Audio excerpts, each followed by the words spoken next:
What is going on, everybody? How are you doing? Welcome to a very intense start to a live stream.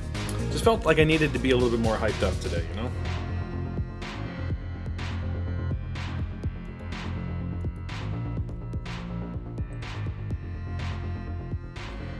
Normally I've got some low, chill, ambient kind of stuff happening, but I think this makes a little bit more sense. Makes a little bit more sense.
To the day of what, or actually I guess we're in the middle of the day, whatever. Hope you're doing well. So today I'm just gonna get pretty much right into it. I have got so much going on here in the shop, which has been great. Obviously, that's kind of the whole point of doing this. But yeah, there's not a ton of big jobs. I've got a couple left. I've basically stopped kind of taking restoration jobs over the last little bit.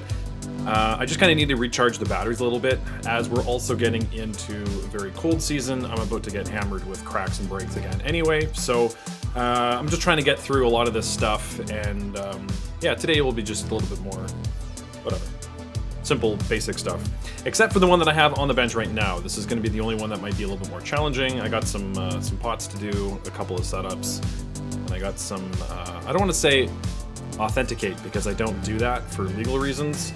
And that's the case of where you have like old vintage guitars and you start cracking them off and they're worth X dollar and it's officially this year and stuff, because I don't know. It's just easier if you just stay away from that. So I don't like to do that. Also in my area, there's a handful of people that do that, and they're actually really good at it. And also there's a lot more online resources for that. So anyway, I've got a couple of guitars that are kind of in that category where I'm just kind of taking some photos. It's for an online reseller.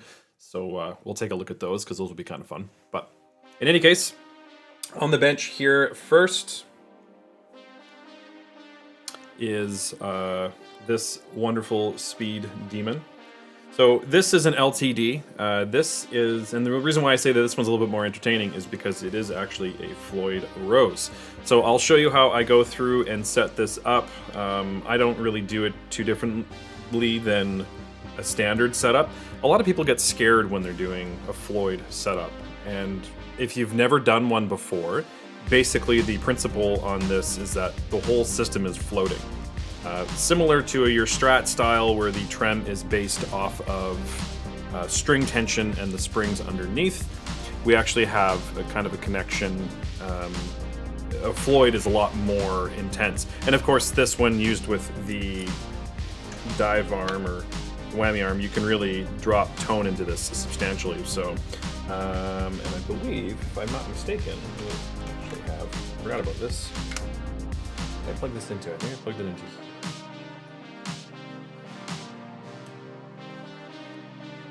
Oh. I don't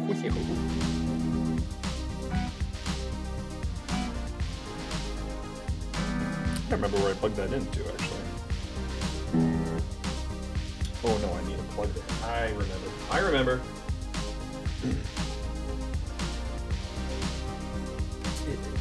This cable. That. Then should get me, aha, into there. There you go. Now you can hear what's going on. Yeah, so this is the Floyd when you...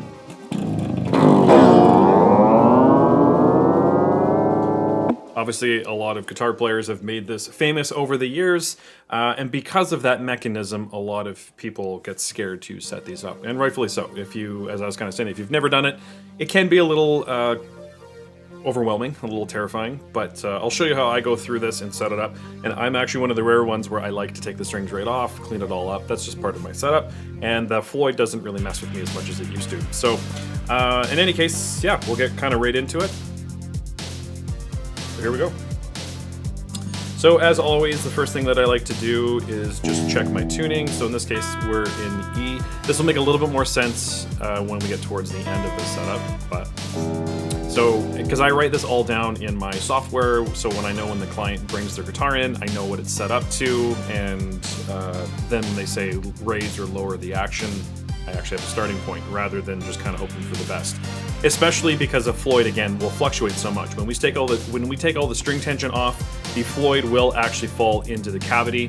We're having some alignment issues though, where this isn't moving quite as cleanly as it could, and we will then take it apart, realign that, and then set it all up. So I'm not too worried about it coming off. So this one I'm going to do a little bit differently than what I may recommend to you, especially if you've never done your Floyd setup before, because it can be challenging. A lot of people will say if you do, like, say 2 strings at a time, you'll be kind of good to go, which is true. For me, especially this guitar is in rough shape. This was an online, I think it was a Facebook, like a marketplace buy, but the fingerboard is quite dry. I don't know if you can quite see that. Yeah, it does translate on screen. As well as the frets are gross. They are grimy. So we're going to clean that all up. We don't want to pass that back out. So again, we're going to strip a little bit further than what I might suggest. But a lot of people will go 2, but you can't really clean the frets well. You can't really get to the fingerboard well, at least in my experience. So it's just easier to just take it all off, clean it all up, put it all back together. I'm going to show you how to do that live. Alright, so I'm in E standard, which is sometimes a common thing, sometimes it's actually not. A lot of times actually people will play these in a drop tuning, especially because it's a locking tune. Oh, actually I forgot to show you that. So on one end the whole thing is floating, which is great. The whole arm goes up and down, and then you also have on the nut, we actually have a locking mechanism. So these are actually locked down against the fingerboard, and the whole object on that is so that when you are diving, so to speak, that you're not pulling these out of the tuning slots. Because normally when you release the slack on a guitar string, it will come loose on the tuning peg, which obviously we don't want. So it's locked down on this end, so the tuning actually is irrelevant when it gets up to the headstock, and we'll go over that as well when I get to the setup part. But the tuning is only used, the tuning keys rather, are only used at the beginning stage of a setup, and then it's locked, and then everything is done with our fine tuners.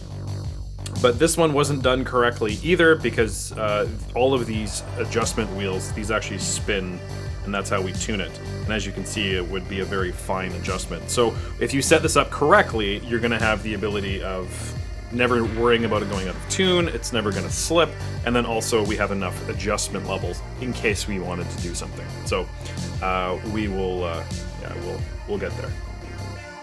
Let me just quickly add this into my software as we speak.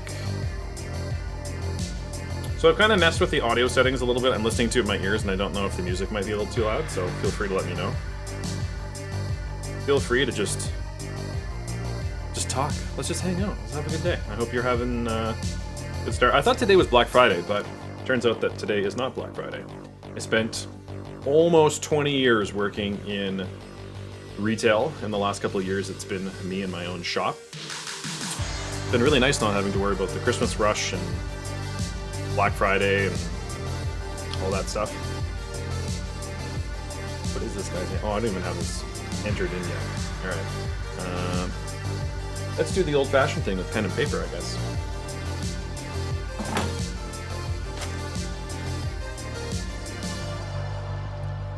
When I enter this into the software, then I'll add all these specs. But this is always just good to do, just so you know what's going on.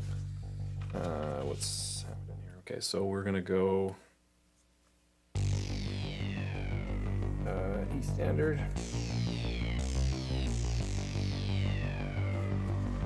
Yeah, so there's basically three things that I measure when a client's guitar comes in.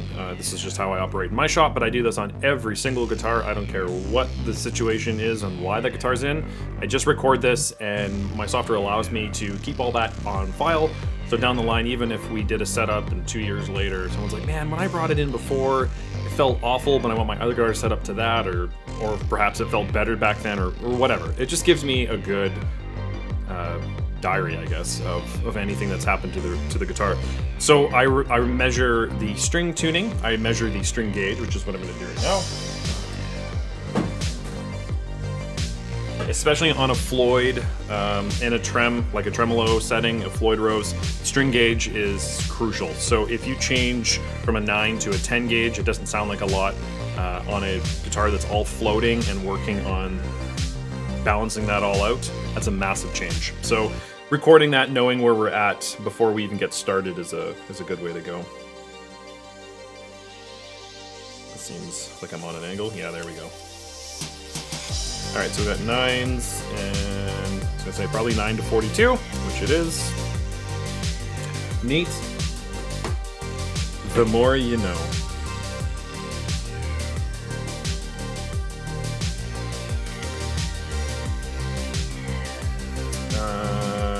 Actually, now that I'm thinking about it, I don't remember what strings we're going to put on this one. And then, what's the other thing? Oh, then the other thing that I do is measure the string height. So I use my little string action gauge. I don't do any adjustments to it, even if the neck is totally bowed and it's out of whack. I just measure it as it's coming in, and then I do what I need to do to it after. So this is sitting right at 4/64ths. I don't know if that's going to pick up. It probably won't pick that up, but let's try it. So I'm just pressing down on the 1st fret, and then I've got this sitting at the 12th fret, and then I'm trying to just see the measurement. I'm running in a bit of a delay here, so yeah, you can kind of see just up here at the finger point that I'm looking at that, and I do it on the high side. You can do it individually on all sides, like you can measure all of your saddles, but in this case, we don't have the ability of raising individual saddles, so that's not really a necessary thing. And a lot of times what I do, a little tip that I do, especially when I'm doing a Floyd, I will actually also go, sorry, I'm just gonna write that down real quick, 464. The other thing that I will do on a Floyd, and again, this will make a little bit more sense in just a minute, but I will actually check intonation. Again, I'm not terribly worried about how it's set up, but I want to see if it's roughly in tune. The way that these are adjusted is a little convoluted. There's different tools that are out there, which I have, which are fantastic, but it's a little bit easier if you don't have a string sitting on or in the saddle. We can just adjust it kind of accordingly. So, kind of a little hack, if you will. So what am I going to do? Sorry, I'm just plugging this in. okay, we're getting there. Our sights in. Oh yeah, and I gotta clean the battery lead. I just actually did a video on this one because the other problem that this guitar was showing was there was no output on the electronics, and he thought because it was an older one or bought, that was the reason why he got it for such a good steal. But EMGs are actually an active pickup, meaning that you need a battery to use them.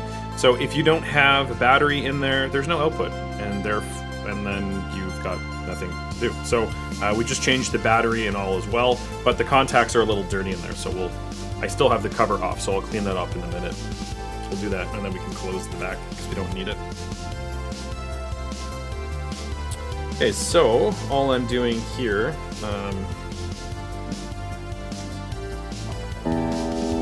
is kind of looking at my tuning.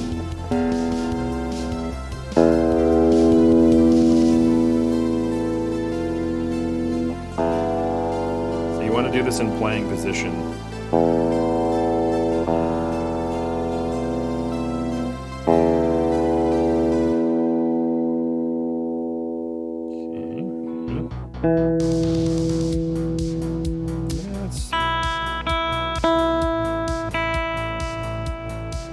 I have no more room to go there, and it's flat, but in reference to where it is.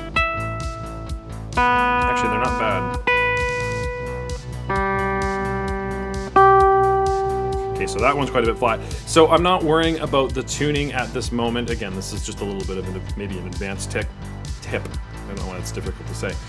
Is that I'm not really worried about the tuning of the string per se. I'm just kind of stringing it, seeing what the tuning is on. I have a visual meter. I've actually got a couple different tuners that I use together, and I'm just trying to see that my intonation point is at the same reference. So if it's just showing me that I'm like 5 cents flat, then my intonation should also be 5 cents flat. But if my tune is like my open G is flat, but I don't have anywhere to go. Oh, actually, I could maybe just make that.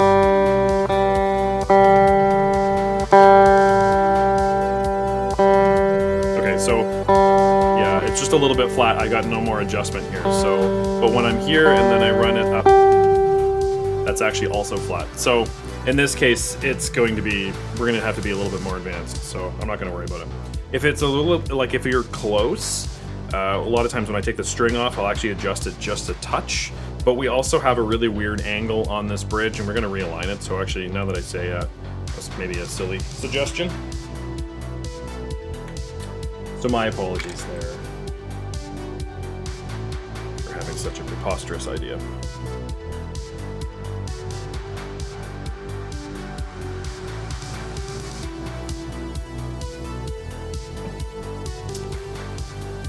All right.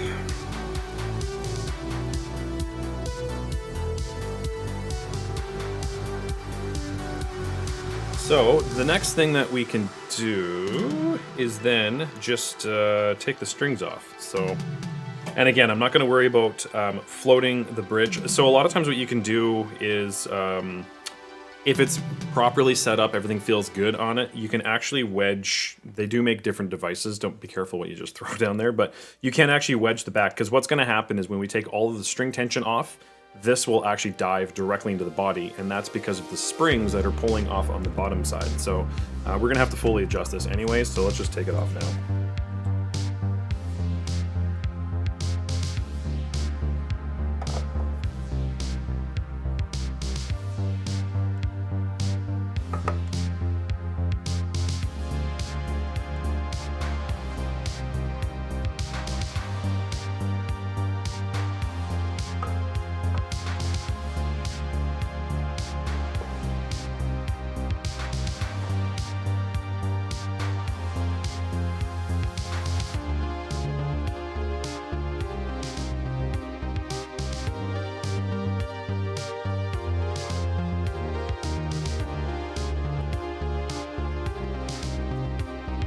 There's that. So yeah, so the springs that are actually pulling off on this, they are pulling in the bridge this way. So they're pulling the bridge together on this, and actually we've got some metal stretching too. There we go. Just needed a little massage. Yeah, so what's happening is that underneath the springs are pulling the claw in. So it's pulling the bridge towards the body. And what that means is that it's actually pulling the Floyd directly down. Commonly, Floyd Roses actually have a full empty cavity, meaning that there's nothing actually supporting that on the body. On your Strat or Les Paul, obviously it's a solid piece of wood, actually not all Strats, but it is sitting on there that you have wood that it's resting against. So there is kind of a flat point where it will just kind of ground out rather than having a completely floating system. The Floyd is typically a completely floating system that there's nothing blocking it. Now you can get that done, I do that often, is block Floyd Roses, but I kind of comment on the sense of then there isn't really much point of having a Floyd Rose because that's what you're buying it for. So we'll come adjust this. I can already tell that these are too tight, and I was going to say, again, this will make a little bit more sense on the when we're finishing the setup, but these nuts on a locking trem, for whatever reason, seems to be one of the biggest culprits of cracks and breaks that I repaired. And that is just due to the fact that when you're tightening this, we're going a little advanced. Holy, yeah, that is way too tight.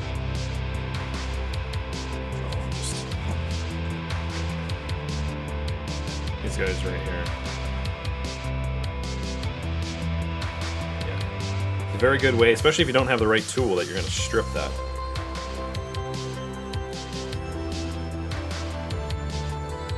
Yeah, it's way too much. I'll show you the correct way to do that when we get there. So I'm just going to take these out and put them aside. We don't need them until the very end, so this isn't a big deal.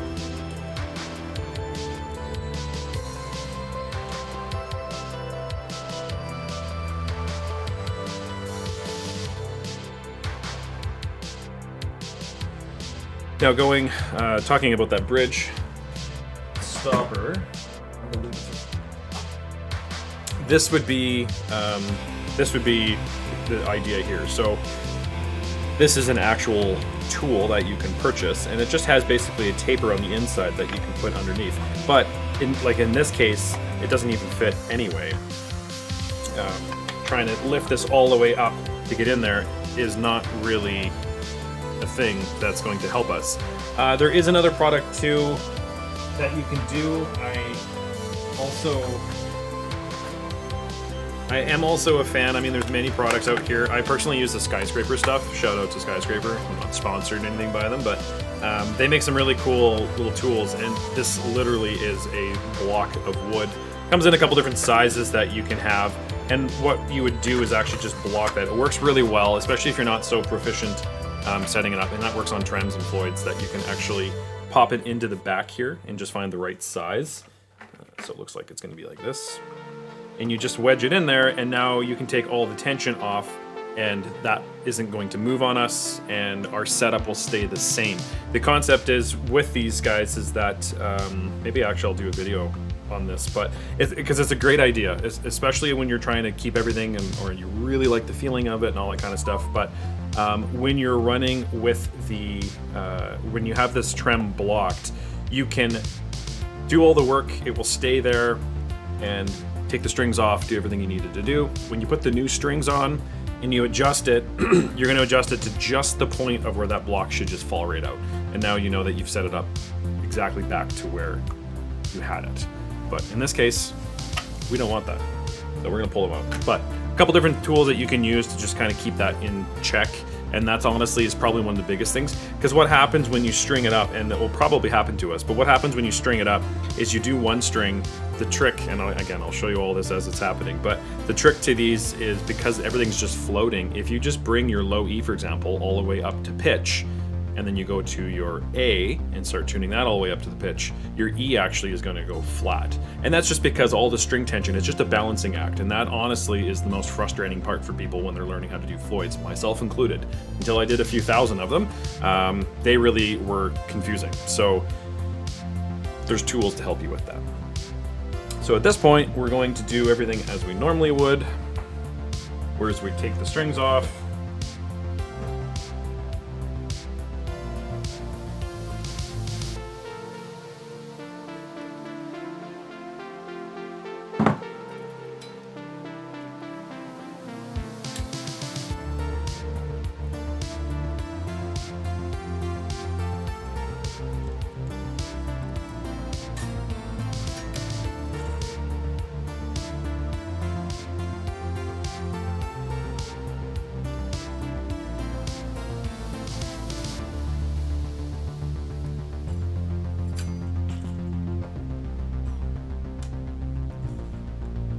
So actually we're not getting a ton of movement on, oh yeah, no it is. It's syncing a little bit, so I'll probably sync on the next ones.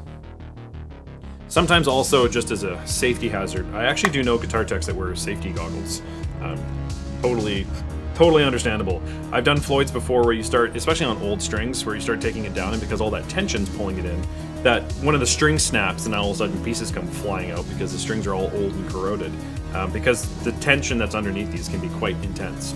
Especially if you're playing like really thick strings. These are just 9s, so there's not a lot of tension on top, but if you had, you know, 12s or something like that, your Stevie Ray Vaughan.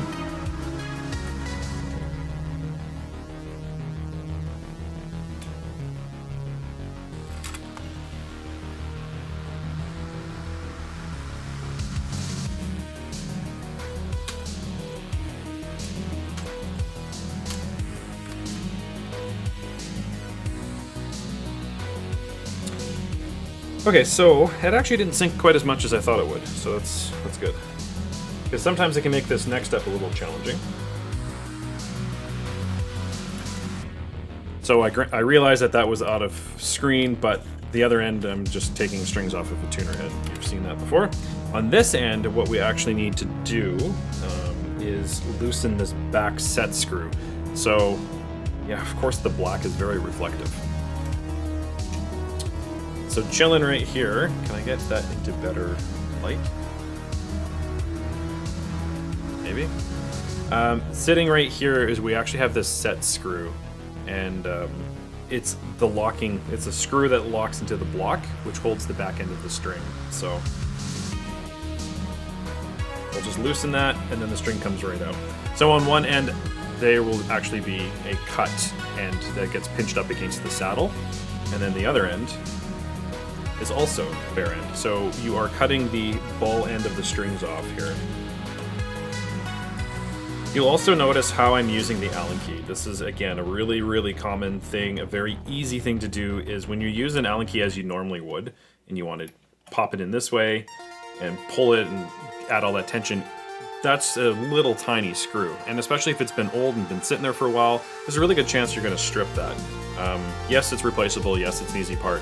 But if you've got an older, 80s guitar or something like that, and you have some stripped saddles, it can be a real pain trying to find the replacement part.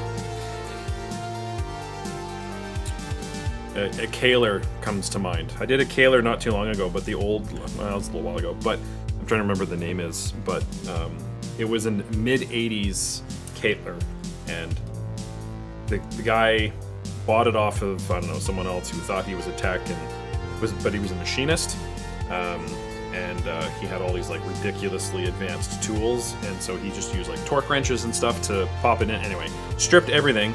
It cost, I think, $180 or something like that for a set of screws and the replacement blocks.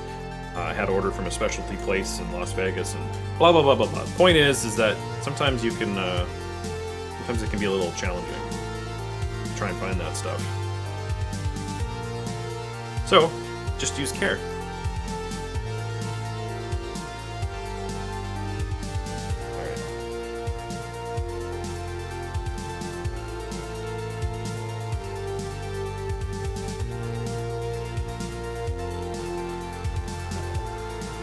Okay, so now we're gonna go over to the other bench, and we'll just do a quick polish and stuff of the frets, and then we will come back and carry on with the setup.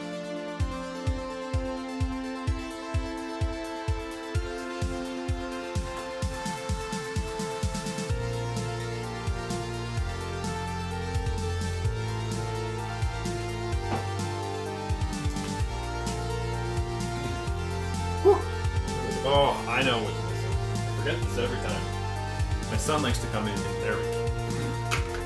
My son likes to come in and actually turn on these lights, and then he feels like he's contributed, which I appreciate.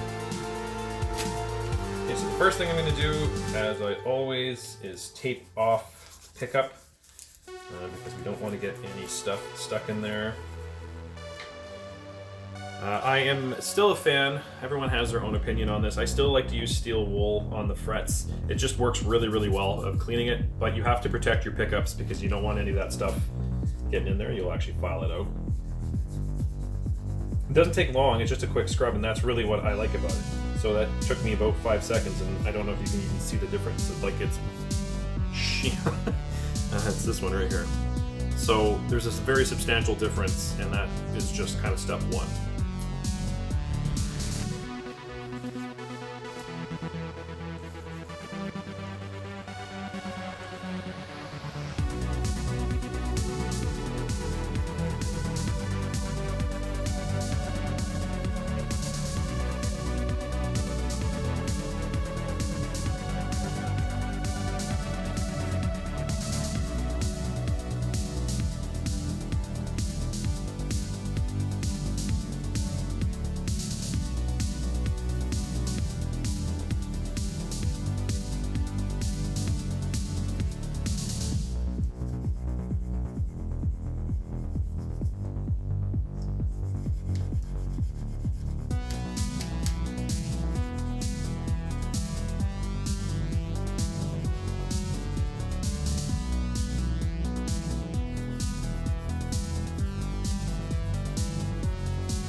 So there's a couple different things you can do as for cleaning.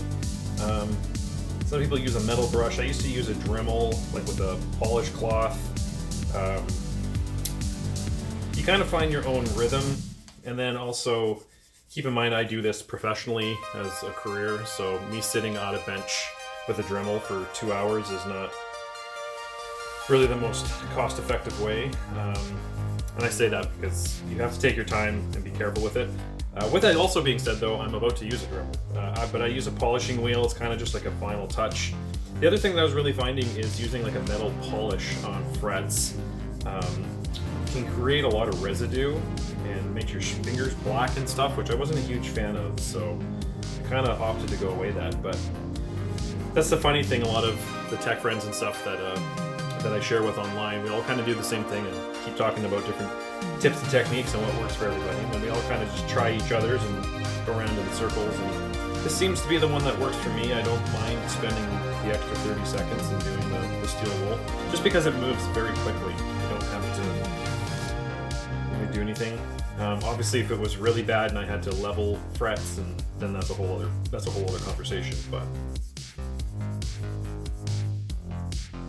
and then if I'm doing a fret level and doing part of a refret and stuff like that, I actually use micro mesh polishing cloths, and there's a much more advanced system to that.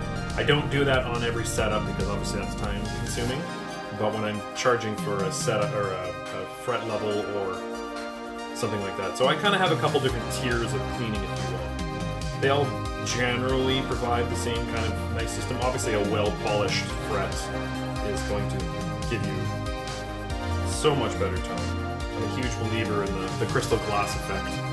So if you like lick your finger and run around the glass, you're going to get the ringing of the glass. It's very similar to the frets. So though you're not playing the fret, the string will actually rest against the fret. So it just allows it to not get caught up on there and give you a little bit better feeling, and hopefully remove any of that kind of residue that's stuck on there that's giving you string buzz and stuff.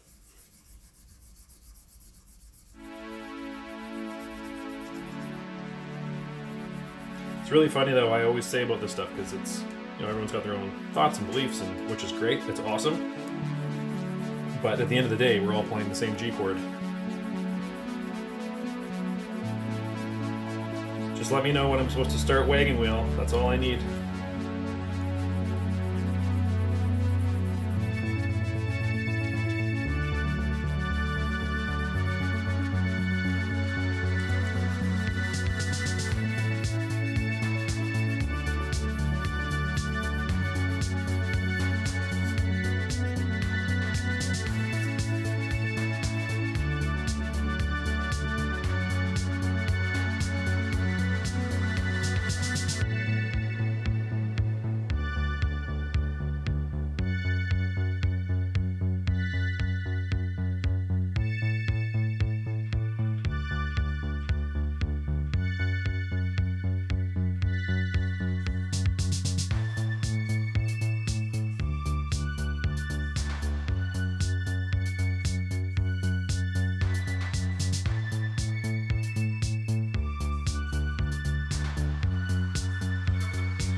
So that's all good there. Now the next thing that we're going to do is just do a real quick run of a Dremel wheel. I don't know if you're going to be able to actually see that, but it is just a rubber wheel. I get these from STUMAC, but they work really well.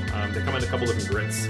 So I used to do the Dremel on I think they call this a rough wheel, and this would kind of take place of the steel wool if you weren't a huge fan of using the fibers, which again you just have to be careful of. But I found that I really wasn't a huge fan of sitting there forever doing the Dremel, and then you needed to do about 12, 14 passes in order to make them nice and clean and kind of shiny, even though as soon as you take it home and start playing it, you're going to lose all that shine. But that's another conversation. So yeah, let's just quickly do this.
Okay, so when I'm cleaning it, I do two different passes. I go twice this way and I go twice the other way. But on a guitar that's been sitting for a while, there's a lot of grime on here. I'm actually going to show you another tech that why do I have so much problem trying to say tip?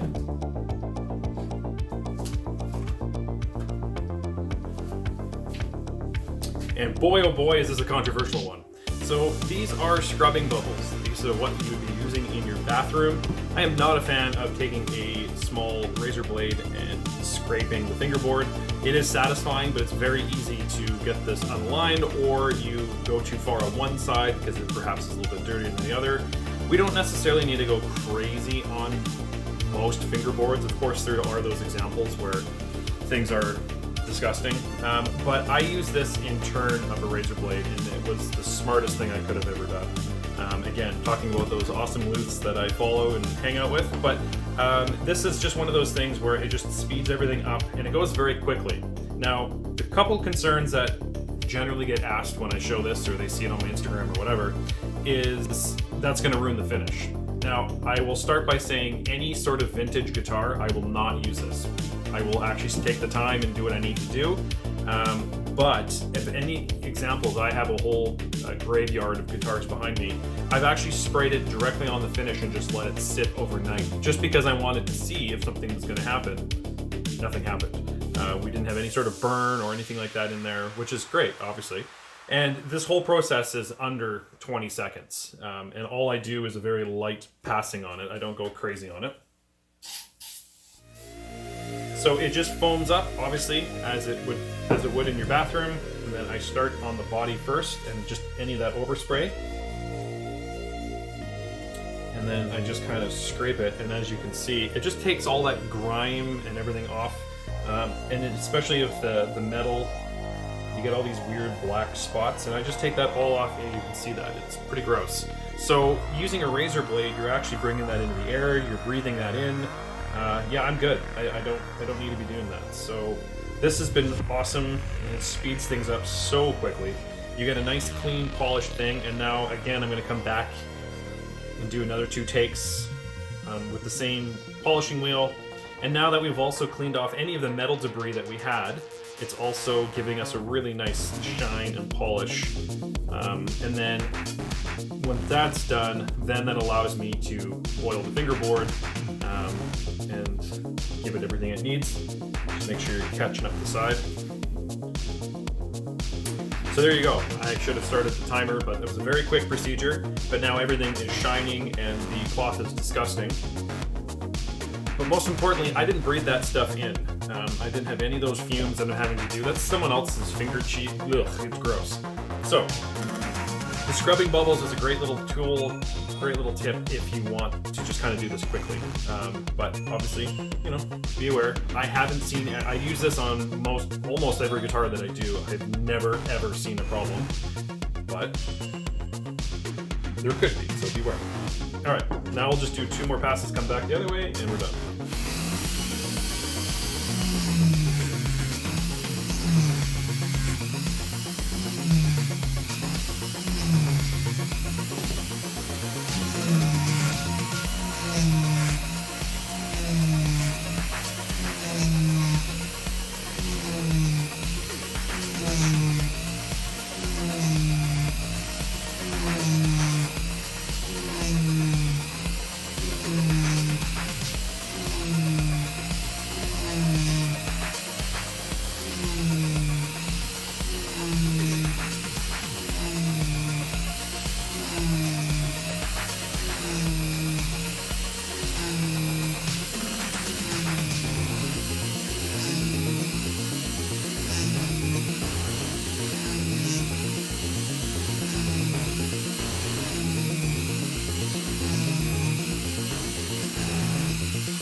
Now, of course, you can tell that I've done that a couple times, but the 2 things you need to remember, they're kind of connected, I guess, is that I'm always running a finger on the fingerboard as I'm kind of doing this, and that just allows me to keep the tool straight. The other thing that it does is it prevents me from slipping off of the fret, and because this is such a quick wheel, it would be easy to burn or get just a small little nick in the fingerboard, which obviously I don't want to do either. So the finger is just kind of giving me that balancing act, and obviously I'm holding it quite secure on the other side. That it's not going anywhere, I have the right angle, and it's also protecting me from any sort of tipping. So, with RUB.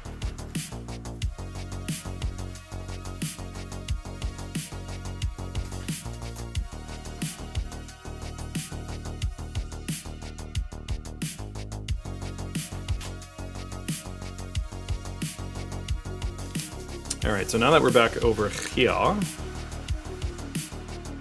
what we'll do is kind of go on the next step, but you can see, like, even, like, what a difference that is.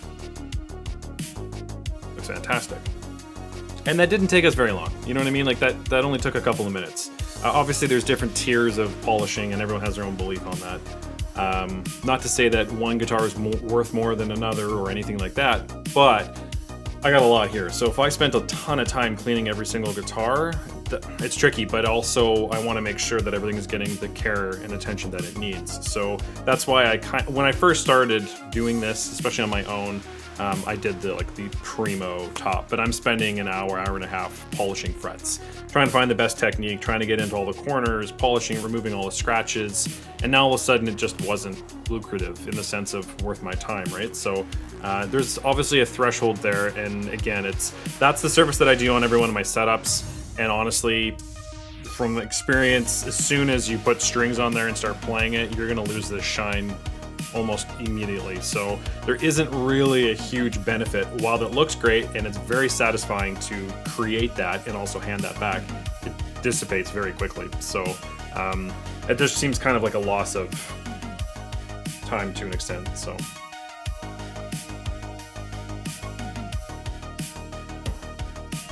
all right, So at this stage, what I'll do is I'm going to keep cleaning and carrying on, but at this stage what I'll do is I'll actually oil the fingerboard, and I'm actually going to apply some. I have this cloth that I use. I throw it out every couple of days or whatever, and it normally holds quite a bit, but this is quite dry. You can see the difference. Actually, let me do it on a fret that perhaps you can see. So there's one right in the middle. So when you have a guitar that's going to just be sucking up that much moisture, like it's pretty substantial to see the difference there. So I just run a bead across, and I'll apply it quite heavily actually. And that obviously is a case-to-case setup. I don't go nuts with the oil on every guitar I do, but especially the ones that you can tell that just need it. Like, it's already soaking into, I haven't even finished yet, and it's already soaking into the fingerboard. So that's telling me that it's a very dry neck. So we'll apply a little bit there, just let it sit for a minute, and then we'll wipe it off. Especially here on the wet coast, you'll start running into the situation as we're getting into cold. Though we totally skipped fall. Can we talk about that for a second? There was no fall. We went from summer in the middle of like October, like warm shorts and t-shirt types of days, to freezing, like overnight. I'm not happy about it. I'm a huge fan of fall, and it just didn't happen. Anyway, sorry, getting off tangent.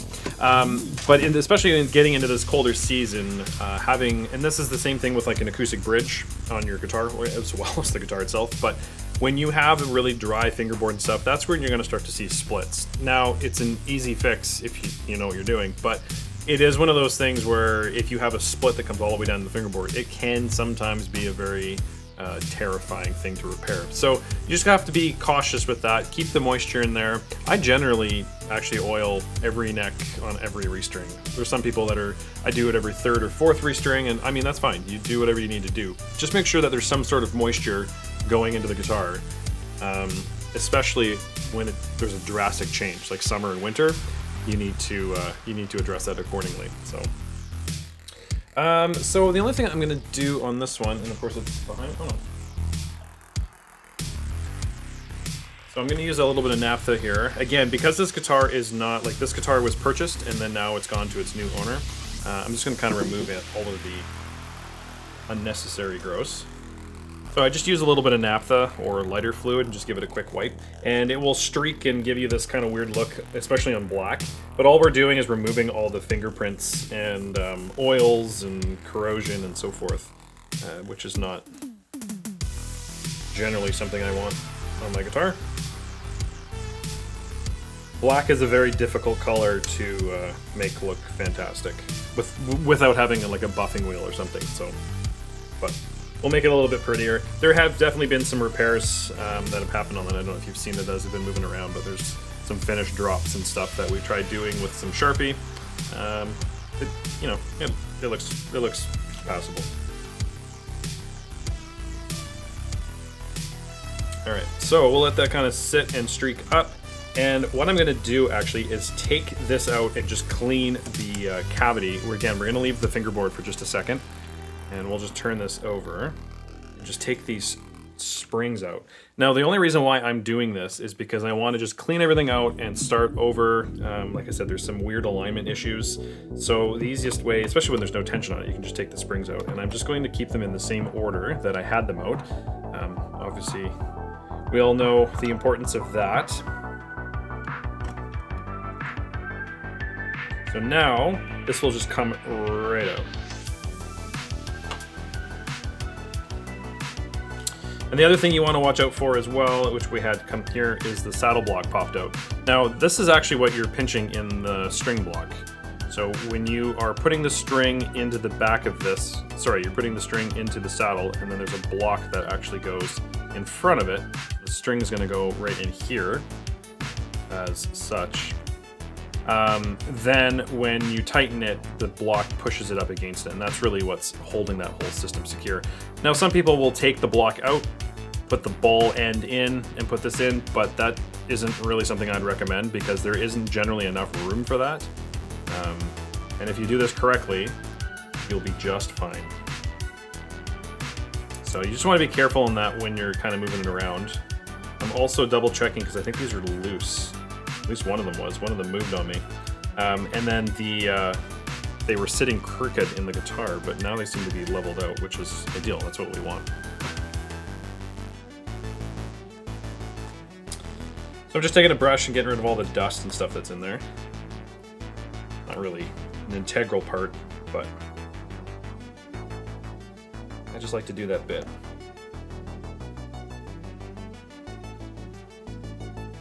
Yeah. I'm going to take a file to this. I don't know if you're going to be able to see these, but there is some files that are coming off on this blade point. Because what happens is that this comes to a fine point that's sitting in a groove on the block, but it's they're actually starting to kind of fall apart on us a little bit here. So yeah, what I might do is just grab a file and just clean up these edges a little bit, just because we want that to be a nice sharp edge on our block. And if it's not, you're going to have some issues with that.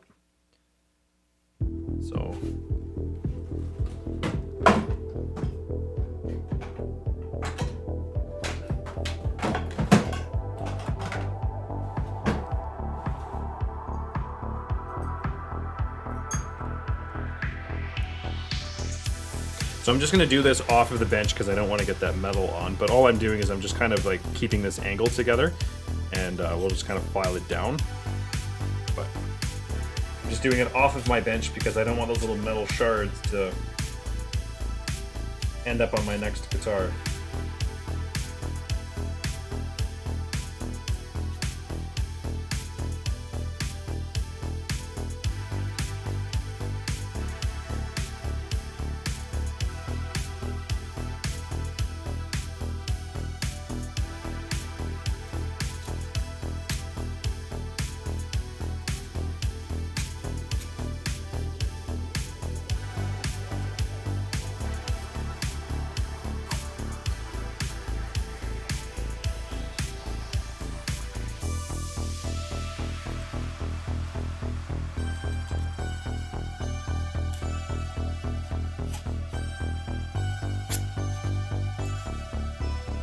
There we go. Just broke a couple of those off, which is perfect.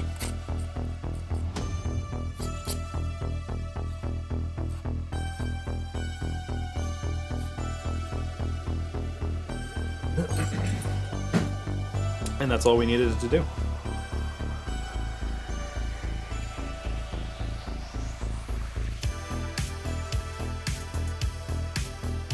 Now, that's not an important step. The filing of the blade is, but I'm just meaning like taking this out and cleaning it.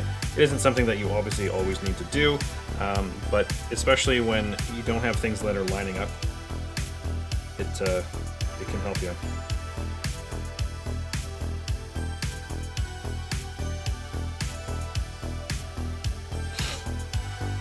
So, going back to the fingerboard, you can see in some spots it's actually soaked right into the wood, which at the end of the day, I mean, that's what we want. So I normally will leave it on there, especially when I can see that it's soaking that up very, very quickly. It doesn't normally do that, but that's just saying that the fingerboard is very dry. So it's sucking up all that lemon oil, which is great. It also will make everything shine. It'll make the fingerboard look darker, richer, and it'll be a nice little step there. So I like to normally use Music Nomad's guitar wax, just because it does kind of 3 steps in one. But on a black one, I'll actually use either the Dunlop cleaner, which is this stuff here. No, wait, what are we doing? We're doing this. Are we doing this? I think we're doing this. You'll actually have the... oh, that's right, the first time. You actually have the Dunlop cleaner, which will help on the black. You can also use the Planet Wave stuff by D'Addario. It smells like cinnamon, but it works very, very well on sunburst guitars and also black guitars, because the other stuff just seems to kind of add a streak. It's just what I found. This one, we're not really going to be able to make it look fantastic, just because it is pretty heavily worn. But what I like to do is just kind of clean the areas that the strings are going to go into. I'm not going to go crazy on the rest of the guitar, at least yet. But It's the easiest time to get rid of a lot of that stuff. Is right off the bat, obviously, when there's no strings or a mount or anything on it.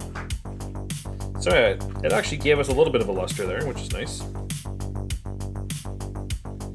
But yeah, this guitar's been played, which I mean is great. That's the whole point of having a guitar, right? So you kind of just make do with what you can. And in cases like this, sometimes you know, again, it's one of those like super nice things that I tried doing where I actually took this, and I don't have a buffing wheel. I don't have the room for it, though I'm trying to make room for it. But I actually use like car wax, and it works really well. I think I've done that a couple times on our live streams, just how I like to polish. The problem is, especially on a black guitar, is that there doesn't really seem to be an end. So if you do a little bit, and you do one section, it starts to look really good. It's going to make the rest of the guitar look probably even worse. And now all of a sudden you've just taken on an 8-hour refinishing job, which you're not getting paid to do. So if it's your own guitar, absolutely, go for it. The elbow grease that you're going to spend doing that, if you like a nice, clean, shiny guitar, is going to really pay dividends. You'll appreciate that you did that.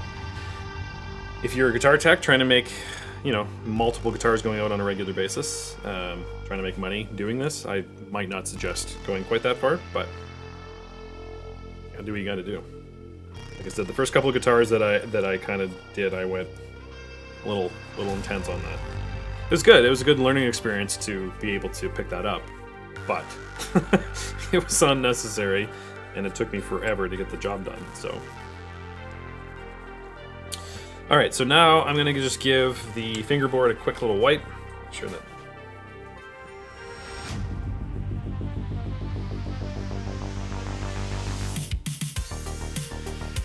Come on, look at the difference on that. Holy.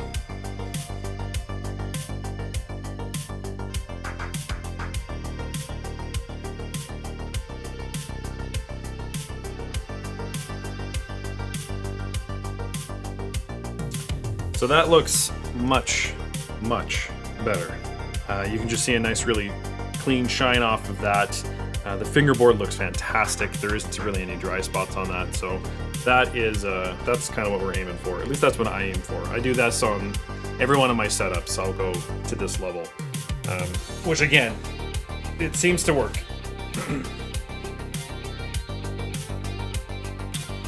Cool. Well, while I'm at this step, what I'm quickly going to do is just double check the electronics, because then I can close that up and not have to worry about the rest of it. I don't know if you can actually see this on camera. Like I said, I just did a short on this, but I noticed when I was putting it all back together that there's some corrosion on that end. So there's a couple different things you can do for that. You can do the steel wool, which actually would work really well, cleaning that up. However, steel wool and 9-volt batteries don't really match very well.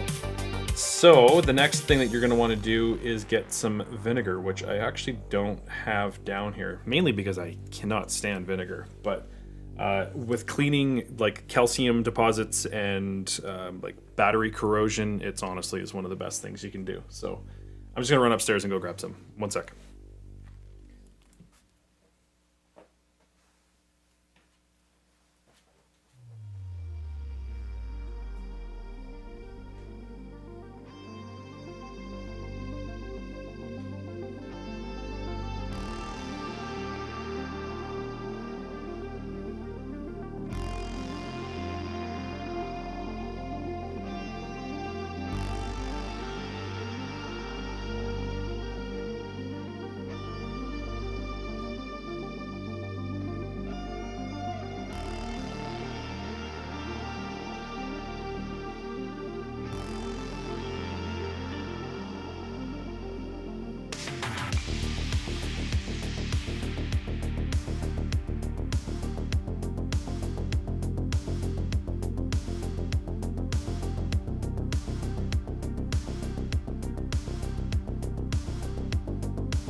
Well, we bought a brand new thing of vinegar. I don't have any containers upstairs, so thankfully everything's clean down here. And we only need a dab, so I'm not really terribly worried about it.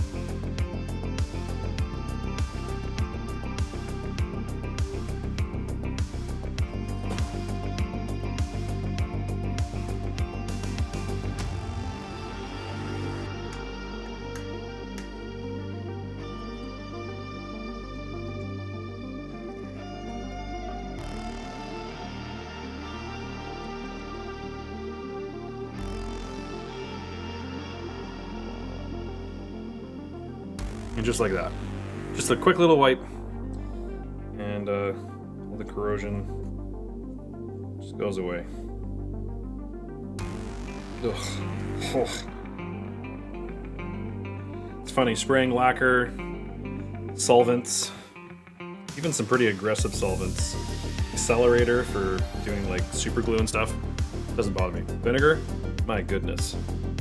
Makes me want to hurl. I don't know why. I don't know why.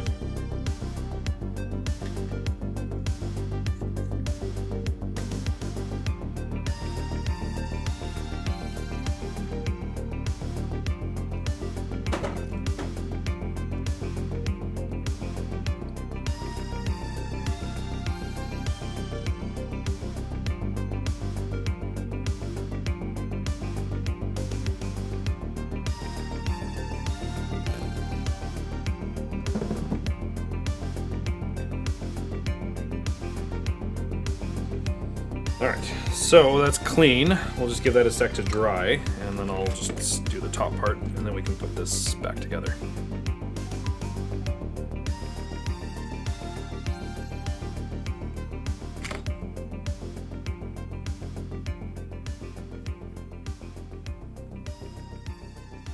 This is also a good time to see if your pots are loose and things like that. That's because obviously everything's open. It's all about working efficiently, you know? That's really my main tip. People ask me that all the time. What's like the one thing that you think that I should do if I'm getting into guitar repair? Be efficient.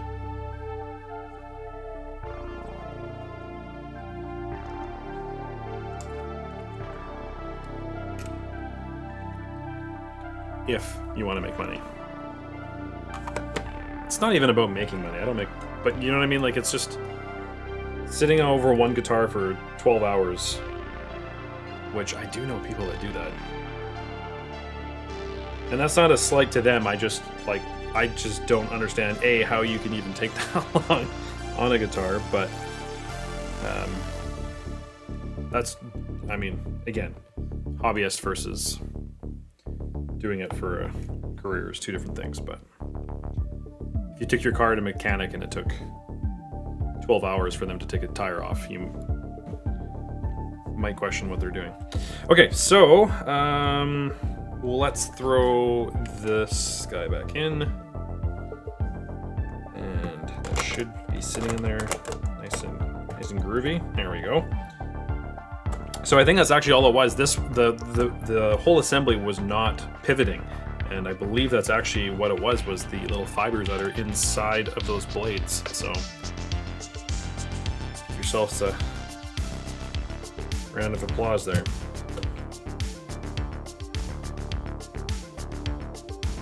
So the spring's actually doing okay. So let me grab this. Man, this is just full of tech tips. I need to get like a tech tip little sound effect or something to happen, because here's another one.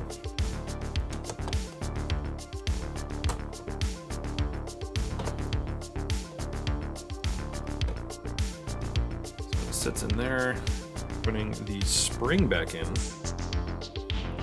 A lot of people will, let me see if I can get this into frame, I'm trying to hold everything at the same time. A lot of times when you're trying to put this back in, very common thing is to grab the spring, hook it onto the claw, and then try and stretch it over, which actually in this case we can do.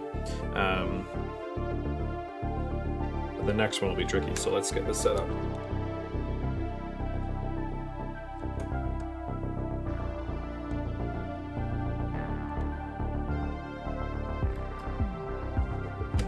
Okay, so now this one, again, you can try and do this and try and get it squeezed in. Actually, this one's kind of backfiring. this one actually, no, it's not actually. The angle is off. So, I got to show you what I wanted to show you. So you just grab a flathead screwdriver and put it into the block first, and then just hook this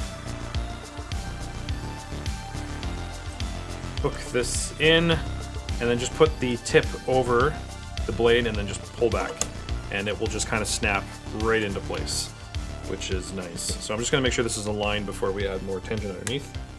So that's sitting in there. Okay, perfect. So now doing the other ones, we'll do the same thing. So pop it into the block, and then we grab the flathead.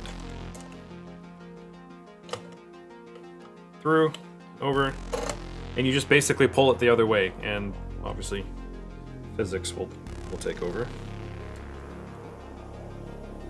I used to spend so much time trying to figure that out. Like, it's this type of stuff. The more you do it, the quicker it gets. I don't want to say the right tool because that's just a flathead screwdriver, but they do make a tool for this, and it's funny because I actually broke it. I don't know how many of them I had, maybe 4 or 5, and it was basically a little hook that goes into, well, actually it's just like a little, basically like a little hook in whichever way you wanted to do it. But then you had to like pull it all the way over and try and get it in. And it's a very, very small, fine tip. Anyway, they break. It's not worth it. You run into issues. Do that instead.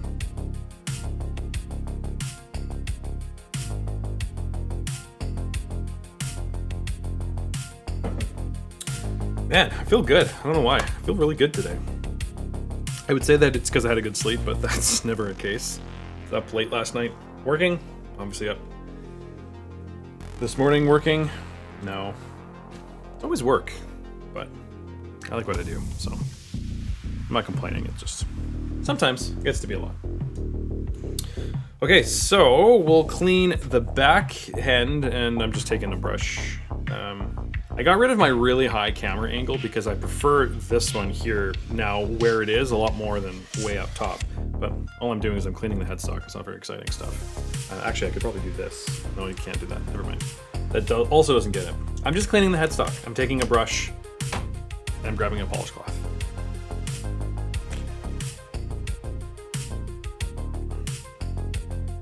And I'm also just checking the nut on the top of the tuner.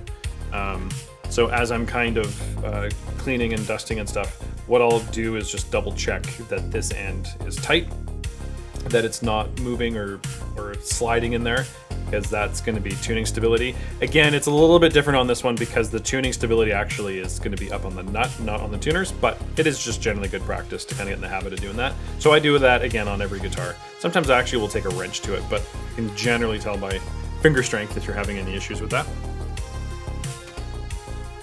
So I'll grab my polish cloth, my little bit of polish, and make it all snazzy.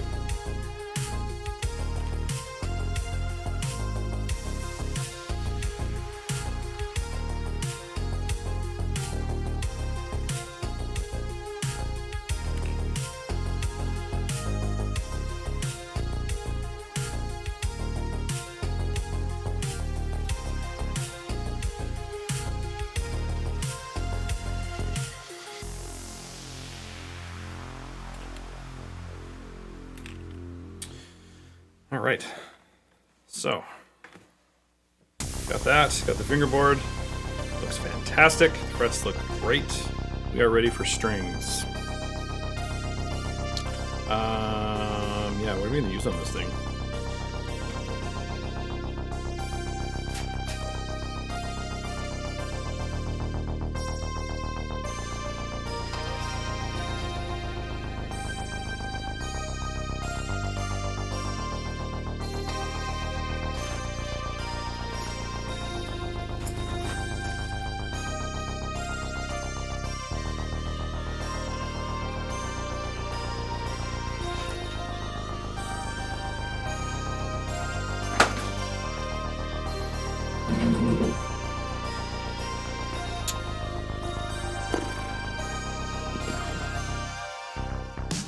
I'm just going to quickly pull up the other invoice. See what we threw out as the last guitar.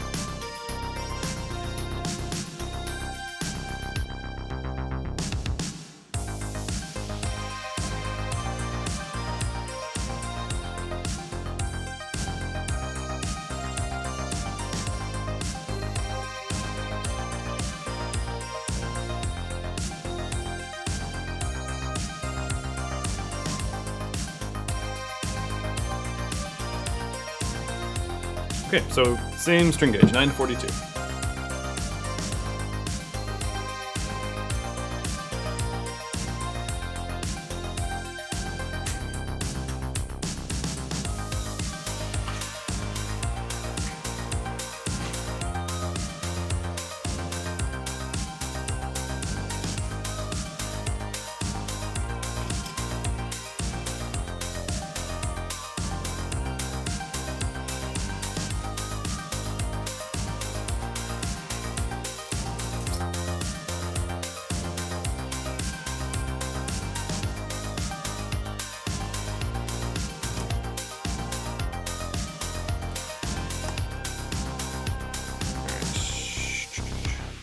Under the guitar.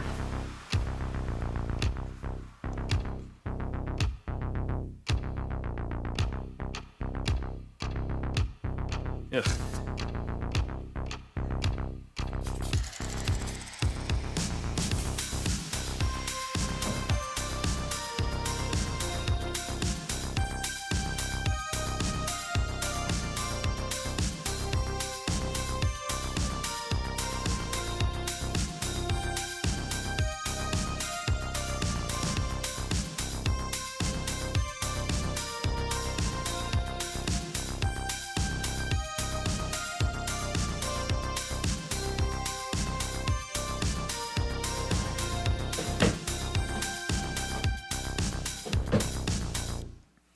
All right, here is the way to do, at least my way of doing Floyd Rosary strings.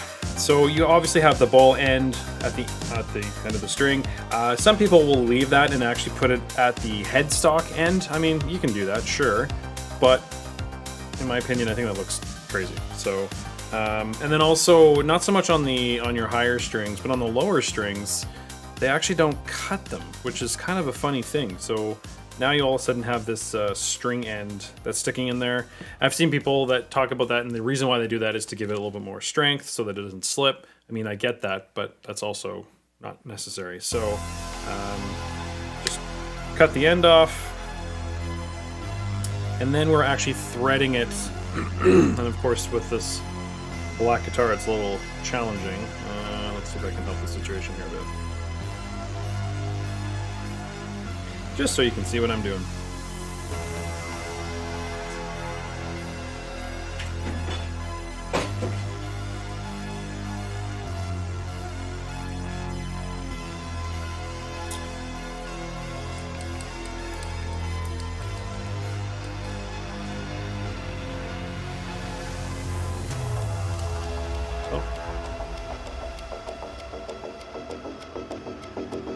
Without it being glaring.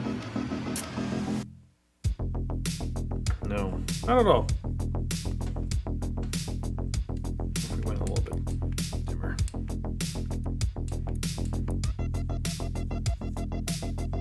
I don't think that's helping at all. Okay. Well, I can't say I didn't try.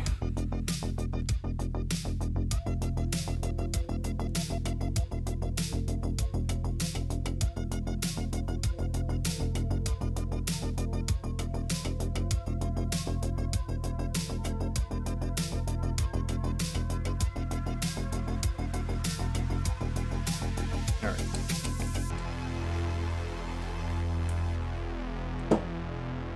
Well, all I am doing, actually I can do it, I'll do the first one on here.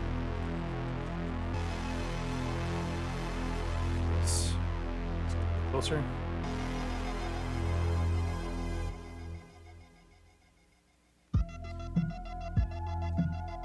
So there is the block that's sitting here. So we've got our set screw, and then we have the block that fell out on the last one. And then just before that, actually this one looks a little dicey. So let's just take a quick little gander at that.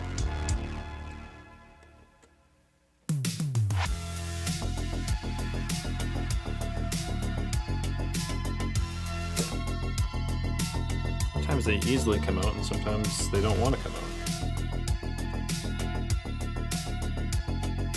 So we'll just loosen that off.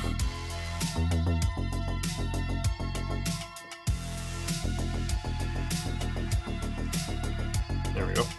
Yeah, so what you're looking, oh yeah, that's, just throw a little bit of sandpaper on that. I do have replacement ones, it's not that bad, but I don't know if you're going to be able to focus on that. But what happens is the string leans up against it, and then if you start getting all these like cavities and stuff, yeah, you're not getting that.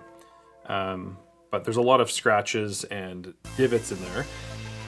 And then of course, if a string guide falls into that little groove, then the string could potentially just slip right out.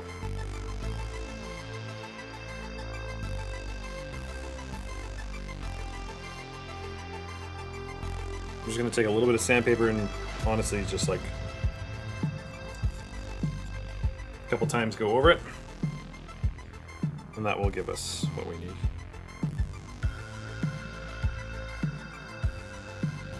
There we go. Put that back in.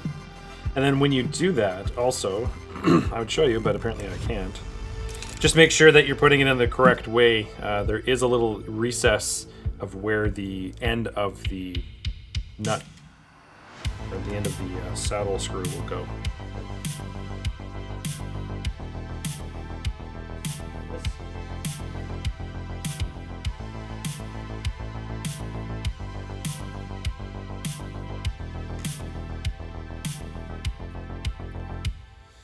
Okay, so we're going to throw it in front of that block against the string guide there.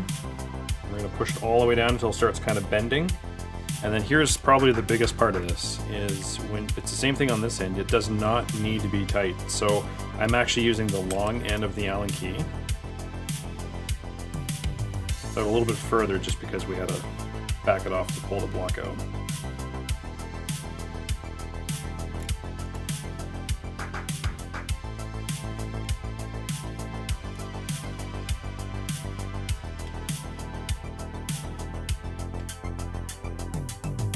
So you can go finger tight this way because we're not actually going to be applying too much pressure that we're stripping it.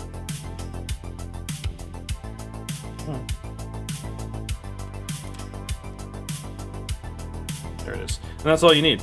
So like that's not going anywhere. That's going to be more than enough for us to be able to work with.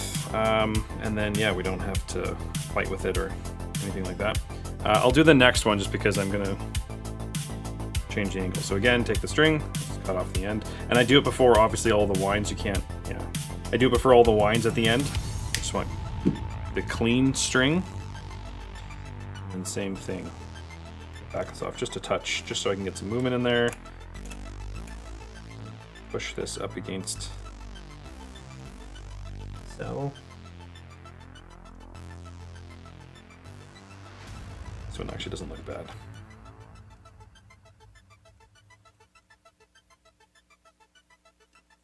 Tighten it.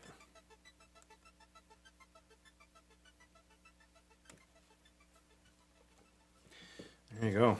How exciting.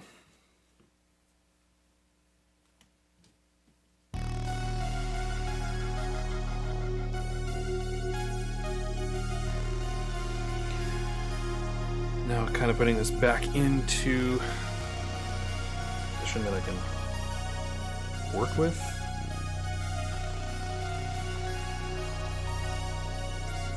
Actually, we'll work left-handed for a minute, and we'll do the other end. Yeah, this is the advantage of where that high camera angle comes in, but...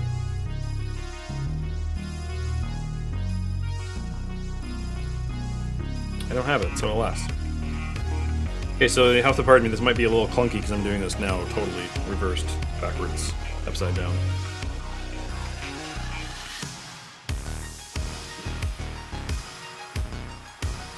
But the reason why I'm showing you the other end of this is because this is the other really common mistake I see fixing these up. So what happens, if you remember, the nut lock will sit on top of the strings. So this just has to sit in the groove, which is fine. But what happens after that's locked is anyone's guess. So what I commonly see is that it might just be sitting in there and it just kind of like gets wrapped around like 100,000 times on the tuner, just because you really want to be able to lock and stabilize that. It's not necessary. What is necessary though is that we do come in underneath this little string retainer. So what this is going to do, and once all the strings are on, we will set this up. But I just want to make sure that the strings are going underneath it. So there's a screw sitting in the side, so our two outside E's will actually go on the outside of the string, so they'll actually rest. You can see that fine, but they'll actually sit on the outside of the screw, sorry. And the other ones will sit in underneath in the middle. So the first one isn't the end of the world because we can actually get underneath that. And then we just kind of cut as we normally do. So I don't cut these any differently from a regular guitar. So for me, I like to, whatever tuner I'm on, I like to go up a couple.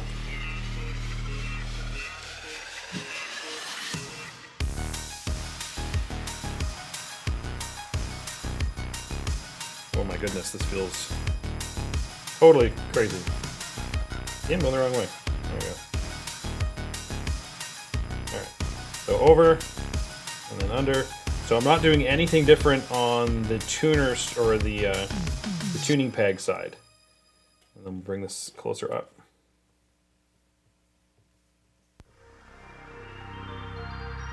It's probably actually too much string.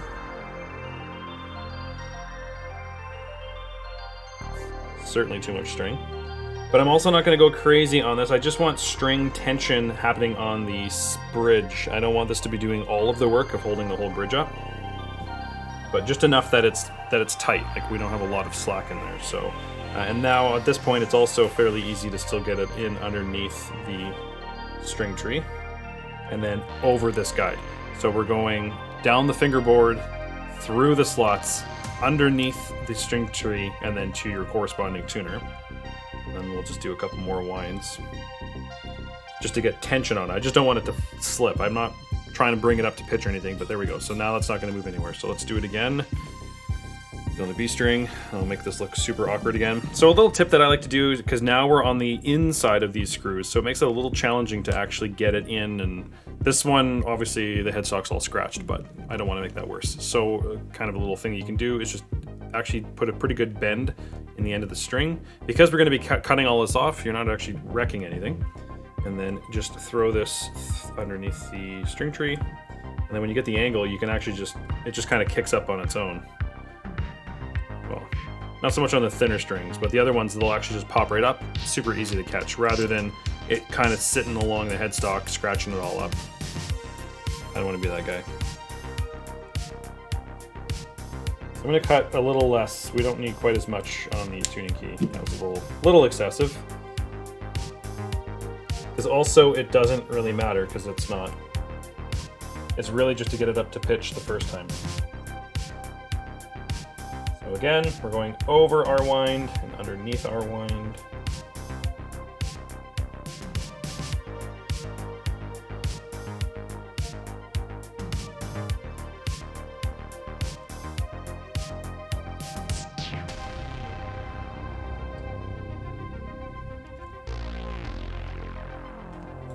There we go. So now we've got the first two strings on, and kind of just keep going. Well, I seem to be getting the hang of it. Let's see if we can do a couple more.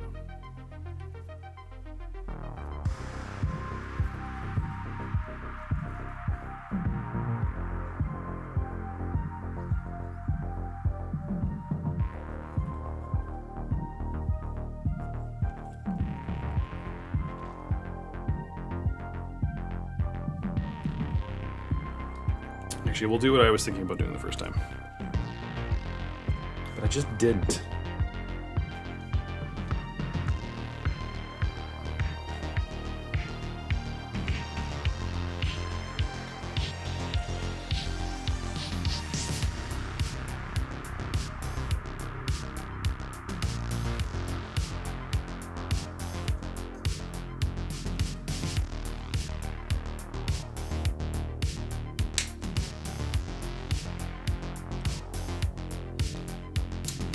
Allen key, where did you just go? Right in front of me. Perfect.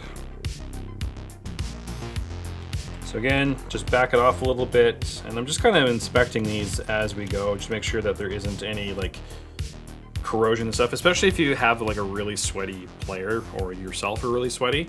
Some people are just quite acidic when they play guitar, and if you're obviously resting on here, the sweat comes off your hands and can kind of get in there, and it's not the most appetizing thing to look at, but it's definitely something that can cause some damage to the hardware, so you want to just make sure that you were cleaning that out. And then I always go a little bit extra mile, especially when I'm cleaning something up from, you know, someone's like, oh, I just bought this online, I bought a used guitar. It's just getting rid of all that stuff. But this actually is fairly clean. So I'm pushing the string all the way into the saddle. Oops.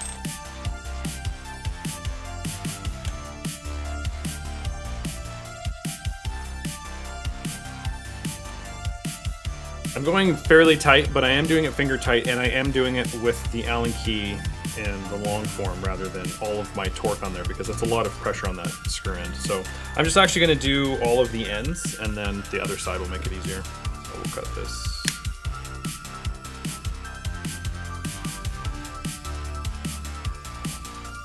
That one doesn't have a block in it at all. Cool.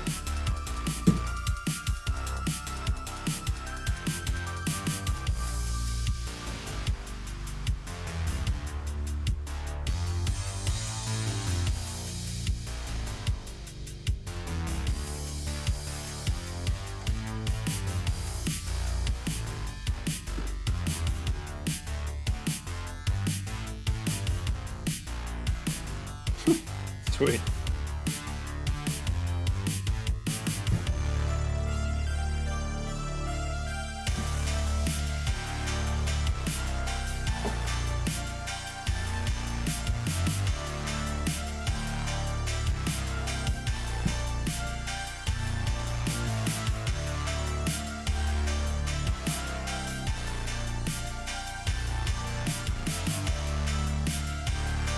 And of course, I'm showing you an example of what not to do, and that is lose the hardware for things that you need.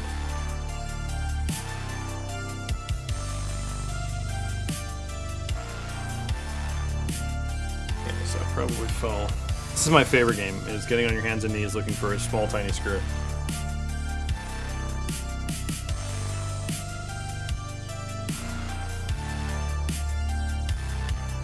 Haha! But it works! Found it! Nailed it! And that's how you play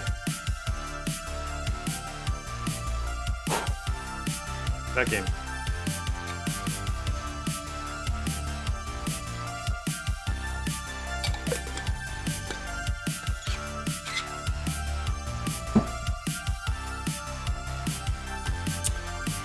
Alright, so there's that string. Now we're on to the next string, which I think I've already cut. Yeah. So the one thing you want to be careful of, obviously I picked this up, I wasn't holding it, but is that we don't put the unwound part of that into the saddle. We want this to be the correct string on either side. So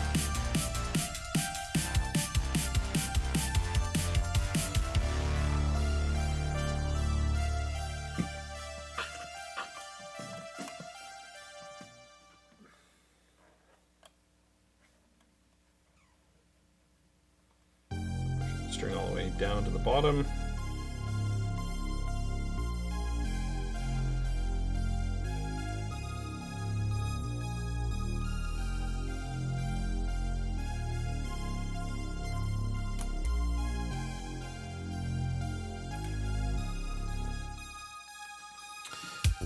Last two. So obviously a Floyd setup can take a little bit longer than your standard setup, because this process gets a lot of people, just the cutting the ends and putting in the saddle slots and all that kind of stuff. But as I was kind of saying off the top, the big one that gets a lot of people is just the correct string tension.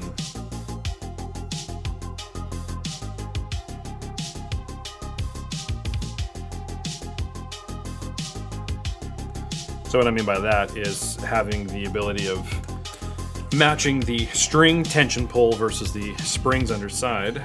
And if that doesn't line up, then this bridge is either gonna be sucked into the body or it's gonna be lifting so far off of the body that your action is quite high. And that's typically where I get a phone call on people trying to do their own setups, is at that stage.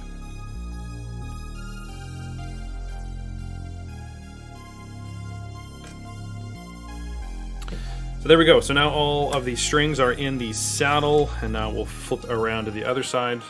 Also, and if my parts are going to fall out now, which is also ideal. Oh jeez. Oh jeez.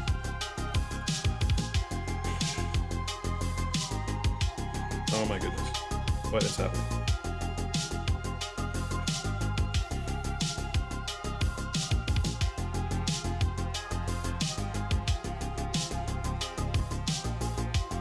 Alright, next string. So again, I'm going to take it, put a pretty good bend in the end, and then I can just run it underneath the saddle, and as you can see, it just kicks right up, which is nice and easy to catch.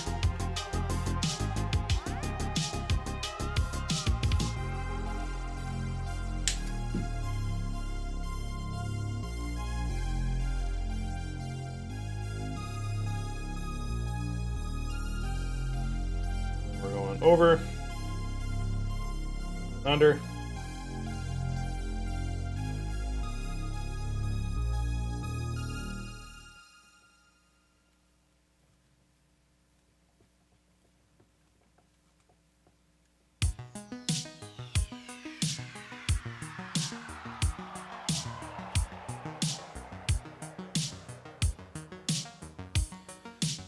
Next string.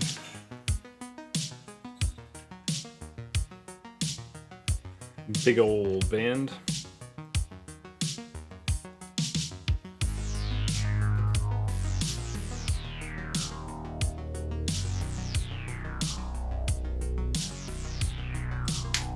Now these ones might be even more awkward. Ah, maybe not.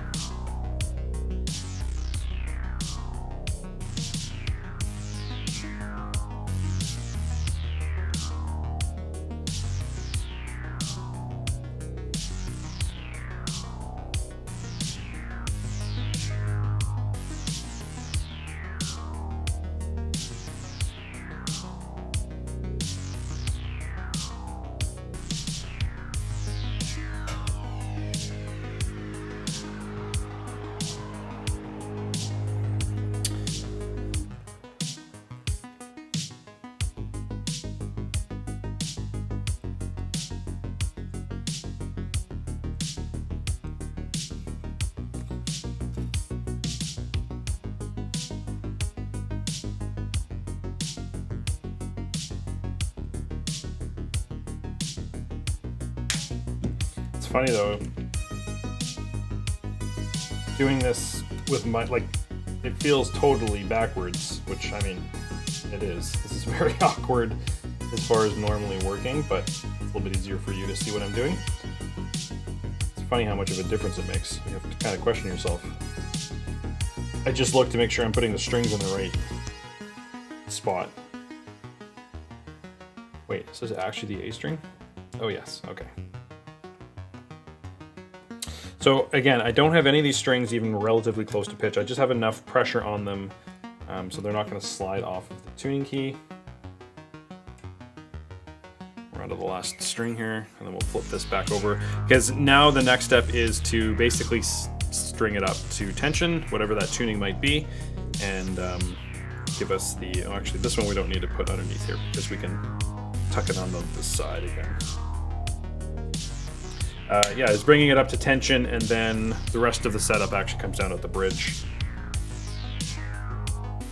But locking this is actually one of the last things you want to do. I'll explain why.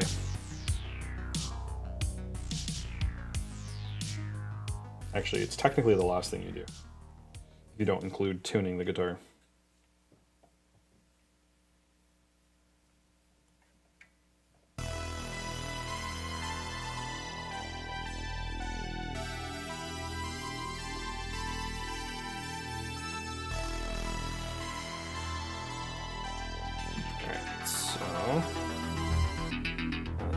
tension underneath the string tree. Just a touch too tight. There we go. There we go. Tighten that up. So again, the string path is over the nut underneath the string tree to your tuner. So there's strings on, which is neat. That's what we're looking for.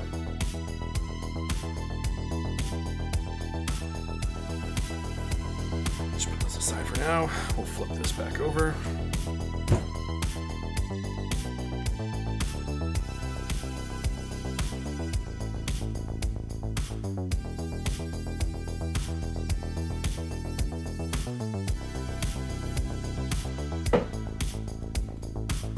Woo.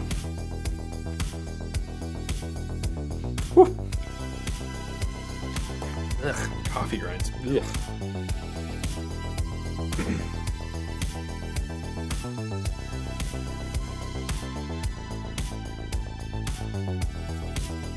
All right.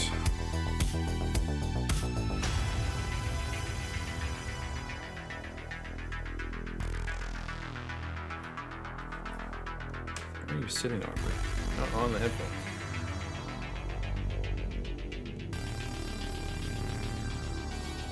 Sitting weird. Whatever. Not important. Okay.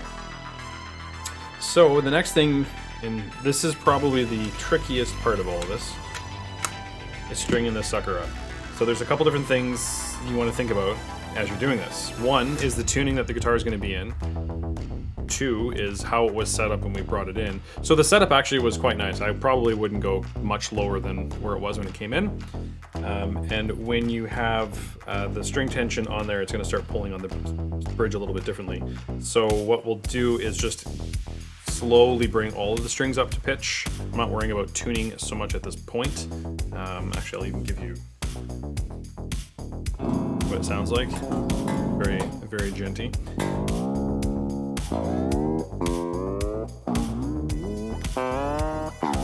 So now there's a little bit of tension on there, so I'll just give the strings a quick little stretch. This is even more important to take the stretch out, especially with, again, because all that string tension and all that floating. So when you put one string tight versus the other one, well, here. I'm not even touching the same string and you can hear the difference there. So it's all floating, it all plays off one another, and that's where things get a little dicey. I'm really just trying to freak you out, setting up your own Floyd. It's pretty straightforward.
So what I'm doing at this point is I'm, obviously as you can hear, I have that going just so you can kind of hear where I'm jumping all over the place.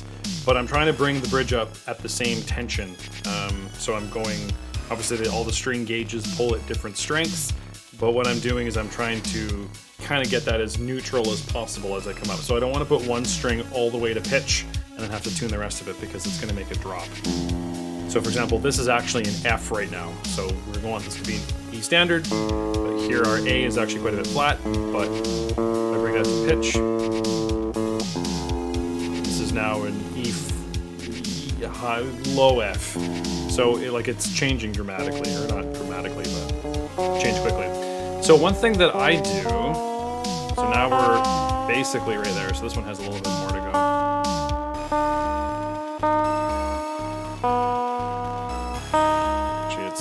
on pretty well here.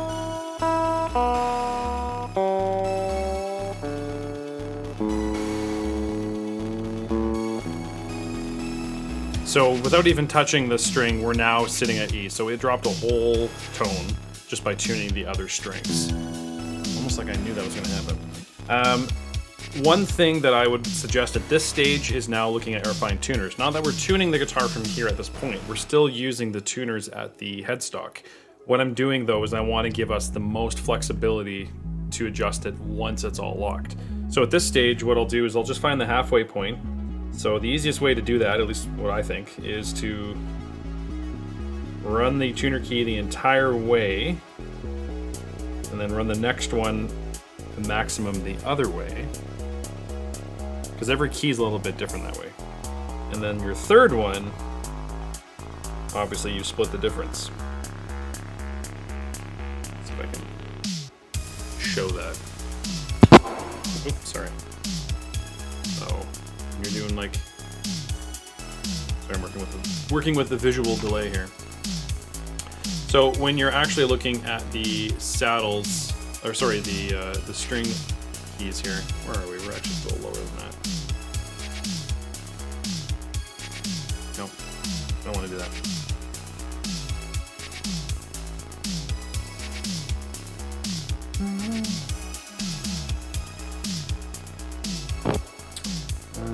It's a little difficult to actually see that. It's that black guitar, but so you might be able to see 3 different heights there. But basically all I'm trying to say is that this one is all the way out, the next one is all the way down, and then the third one, so our D string, is actually the happy medium between it all.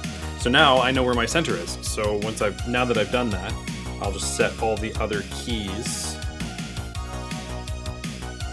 or all the other tuners, to just be level with that one. If that made any sense at all. Again, I'm not worrying about the tuning up top, and I'm not using these yet. I'm just setting them up. So what happens is if you get it all into tune, and then you forget to do this step, now when you try and lower it all the way, you've just lowered all the tuning, and now the rest of your strings are out, and yada yada, so.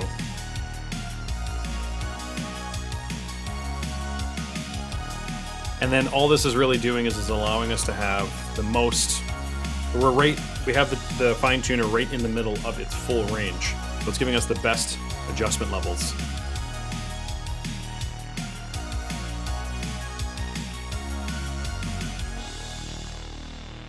So the last tip, on this guitar I think it'll be the last tip. I'm just gonna mute that for a second because I plug it in, it's quite loud in my ears. So now that we're bringing it up to pitch and we're kind of getting ready for intonation and stuff, what I will do is actually, I'm running a little flat. So here is E standard.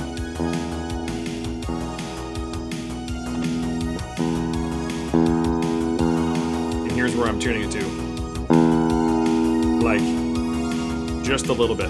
The reason why I'm doing that is when you lock the string down, you're actually gonna raise the pitch. So I'm doing this just a little down, and then again, it's giving me the most flexibility on the tuning head side. That one might be a little difficult to kind of see, or to fully understand.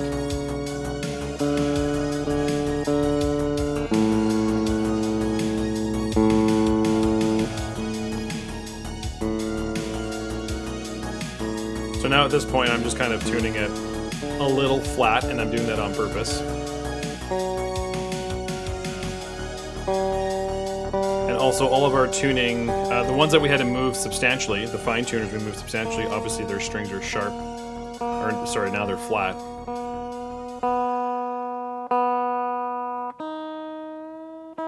Actually, the whole high side was almost a whole tone out, and that's because of the range that was on those.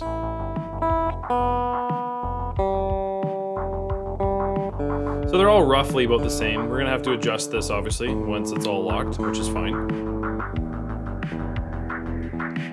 We have to tune about 1,000 times on these guitars, it seems.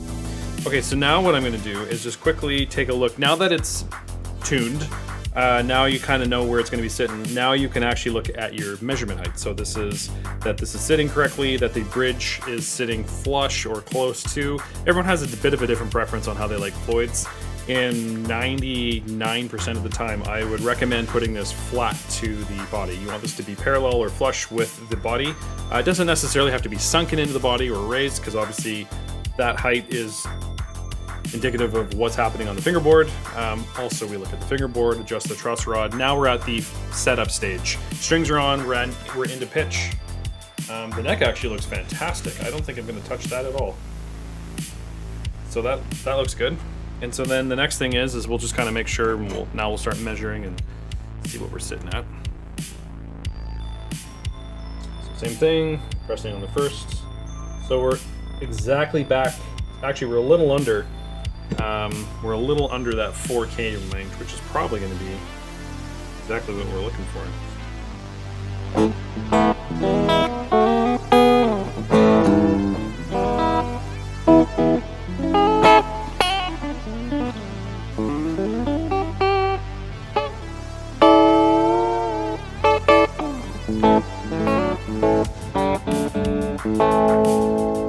Yeah, that actually feels really good, I gotta be honest.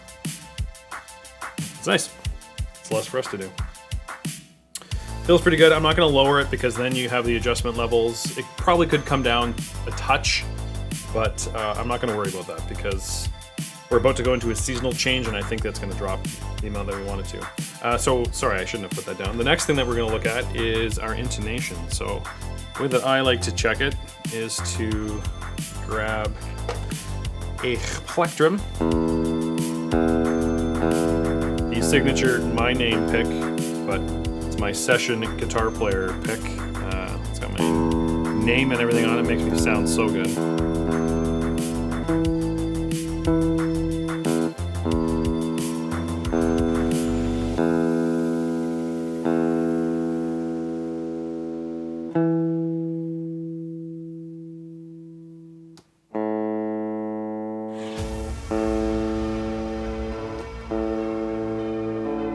I can't stand that, like when I'm listening to music, because it's just that much flatter than the music playing in the background.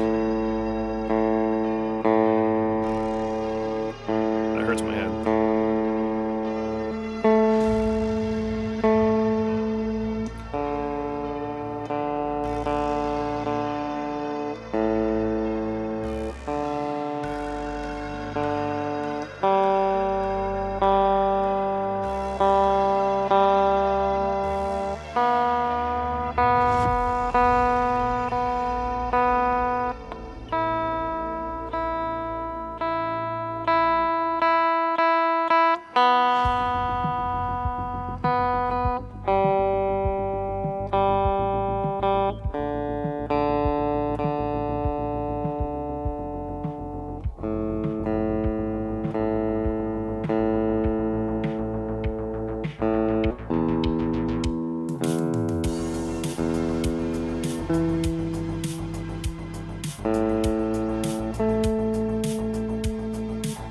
That one is too far out.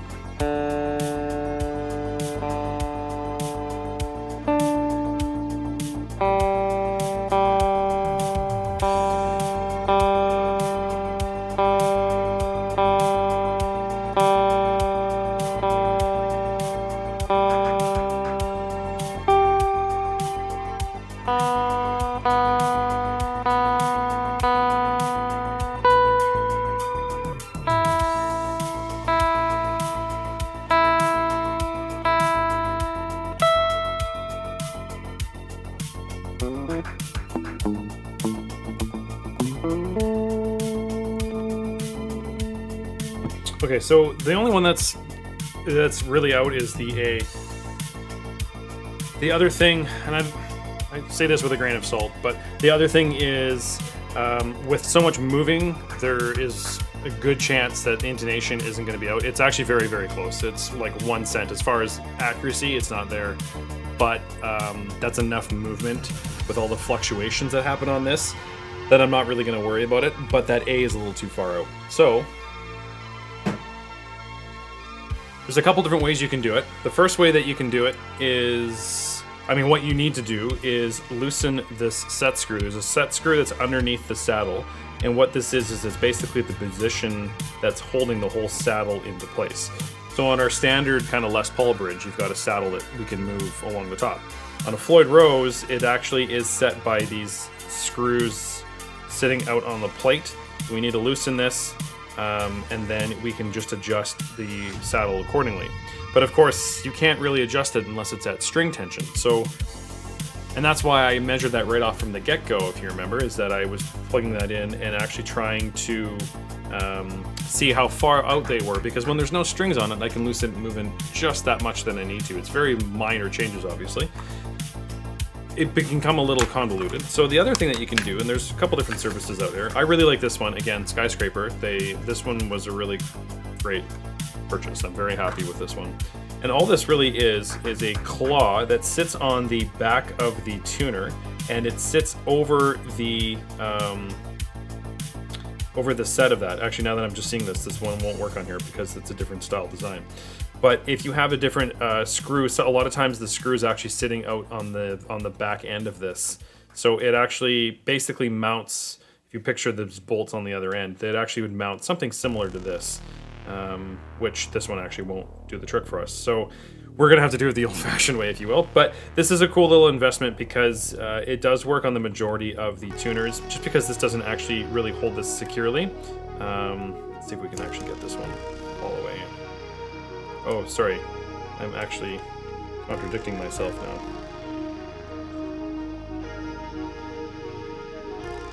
It's normally built for the other side. We might actually be... I don't think we're going to get to the plate, though. Yeah. Not quite.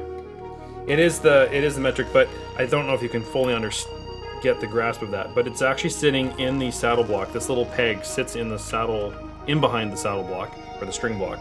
And then it goes along the tuner. That one would probably work, but it doesn't work on all of them. It doesn't go long enough.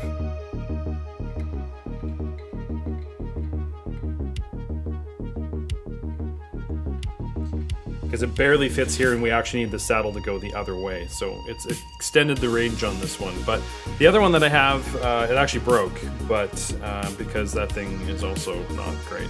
Sorry. I have to say that this one isn't great. This one actually is fantastic. If you have, it depends on the saddle, because all these Floyds actually change the way that they do it. So a lot of often, or the ones more often that you'll see, actually.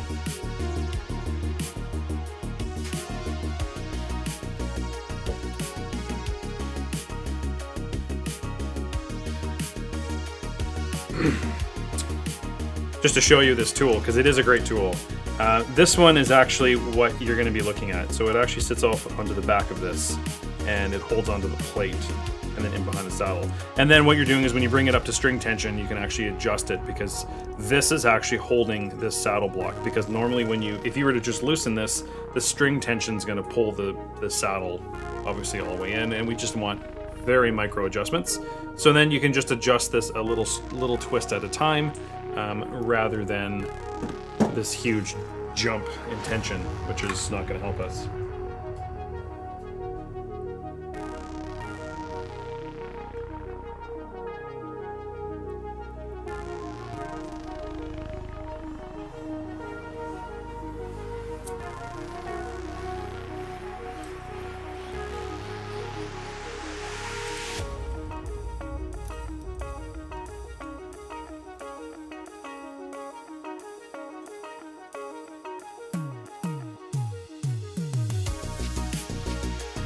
So that's it, kind of activated. This one's a little bit easier to see, but it's sitting behind the post. It's holding the string through, because the bolt is coming all the way through into the saddle is what's happening here.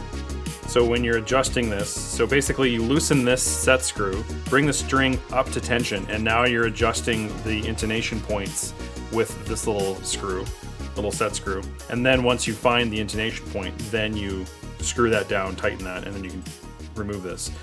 Which is really nice because it's pulling the bolt through, but obviously that's a different design than what we're looking at here, because the adjustment set screws are sitting up on top, so not the most helpful.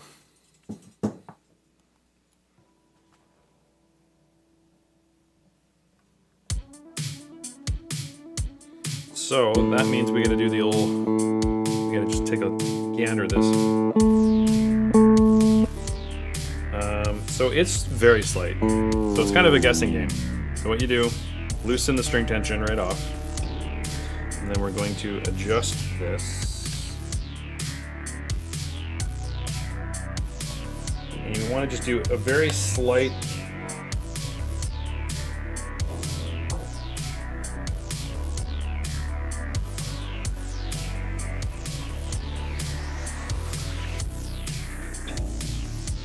for this one we actually need to move the string location,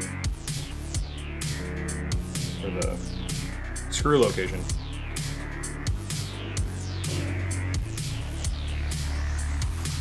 I'll show you what I mean by that in just a second.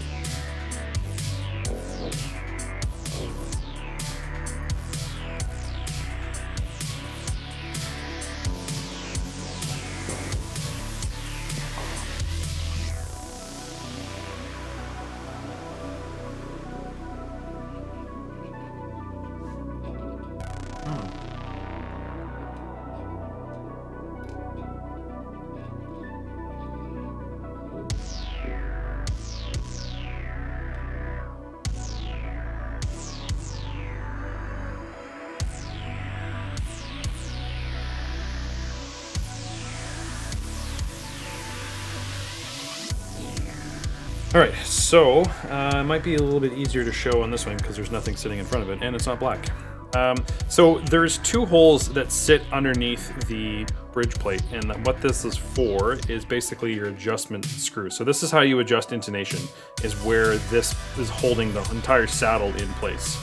So in that case I just had to move it from the back hole to the front hole, and then you get the range. So there's very, I don't want to say small, because actually that distance is huge as far as intonation goes, but that's what you're looking at.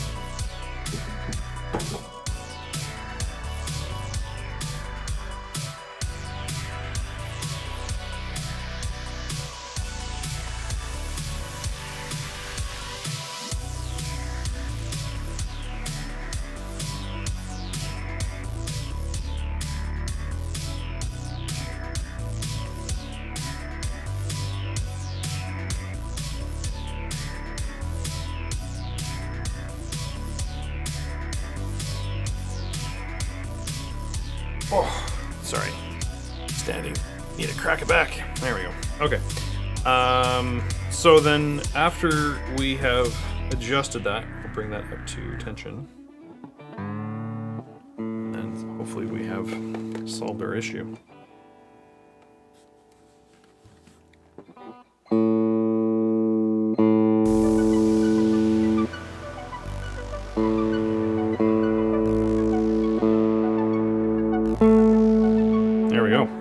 That did what we needed it to do. So yeah, you just basically have to loosen this, move the saddle accordingly. Generally, it's a very small adjustment. Move it accordingly, and then you're good to go there. So that is there. So now what I'm going to do is I'm just going to lower the tension again, because after it's been intonated, it's ready to be finely tuned. So I'm just dropping it a couple cents.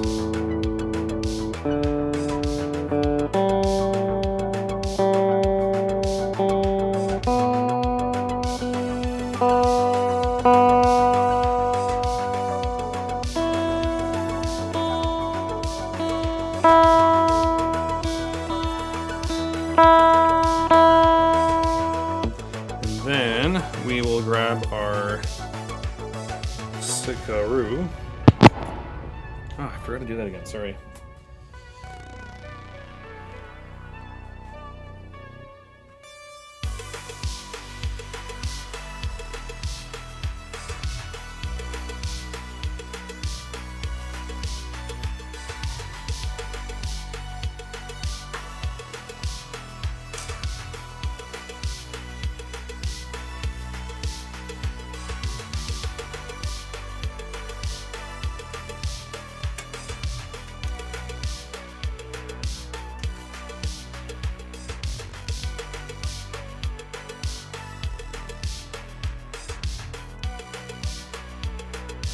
So what I do on these guys at this point is I'm just putting them on and They are, for the most part, they are tight, but I'm not fully tightening them down. But this is how I do it. I'm gonna flip it around, we'll tune it up, and then I'll fully lock this down. But when you are adjusting that, this is how I tighten it. I don't tighten it like this, because that's just too much tension, and you can actually snap the back of your headstock. I actually just recently did one of those repairs. Especially because the holes on some necks, this one's a little bit thicker, but on some necks, those actually go right through the neck in the first place. So if you have too much tension on that, you can just split right through that wood. So obviously that's not ideal. All right, so now we'll put it back into playing condition, or position, I should say. And just doing this. You can't hear what I'm doing. I've just muted this. I'm just tuning the guitar. It's nothing too exciting.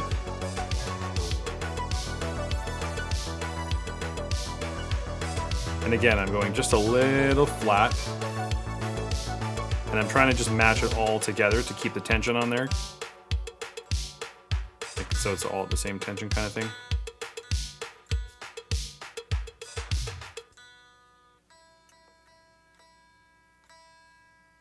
There we go. One thing too I should note was when you're tuning it is be careful when you're resting your hand on it, because obviously that pressure is going to make it move as well. So there are a couple little finicky things on them for sure. Is that the right key? I don't think so. I think that's a small one. Holy moly. What's going on here? Falling apart. The one? Oh, it is the one, okay. So now I'm just fully locking them down. And I'm just doing string, or finger tight rather. Actually, there is one more thing I was remembering I was going to show you as we're doing this. So what you're looking for on these string guide, and again, we'll have to see if you get the right angle, is you want these strings to be sitting underneath this guide, but you want the string to be sitting with the angle. So there's actually a slope to the nut, to the locking nut. So what you're looking for with the string guide is to actually have this low enough that you are just naturally putting the string in this guide. Because if you don't, you've got all this kind of twisting and binding, and it just kind of sits in there loosely, which is not really quite what you're looking for. So that actually is, I'm just going to give that like just the slightest adjustment. And actually on both sides. And that all that's doing is it's just allowing the string break to be even over that nut. So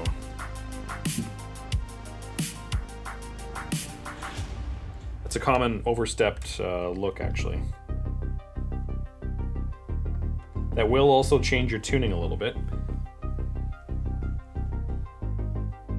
So what are we sitting at now? So yeah, actually we're just a little flat. So I'm a little, sometimes that really moves and sometimes it really doesn't. So now the way that I tune this, is it better at this angle? Is if we were to, oh, there we go. Nope, not at all. Okay. So we'll go back here. So the way that I will tune this, and I guess I'm just kind of having to do this off of the bench, but when I'm tuning it is that I'm actually holding my hand above the strings and I pick it like this, and then I actually reach my other hand in behind and I set the tuner. So there's nothing sitting, like I'm not resting my hand on the tuner, right? Like that obviously isn't going to give us any, if I'm resting on this and I take my hand off, you can hear that difference. So the way that I tune is I'll actually hold, just for reference, is just hold off of it and then I tune in behind it, and that just gives me a stable tuning. So that's what we're gonna do now.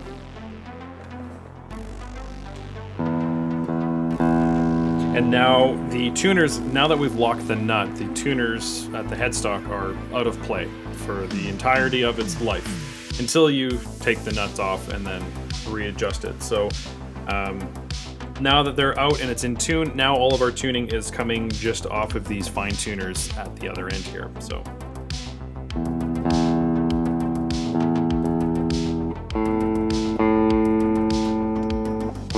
And just a very, very minor change here too, which is awesome.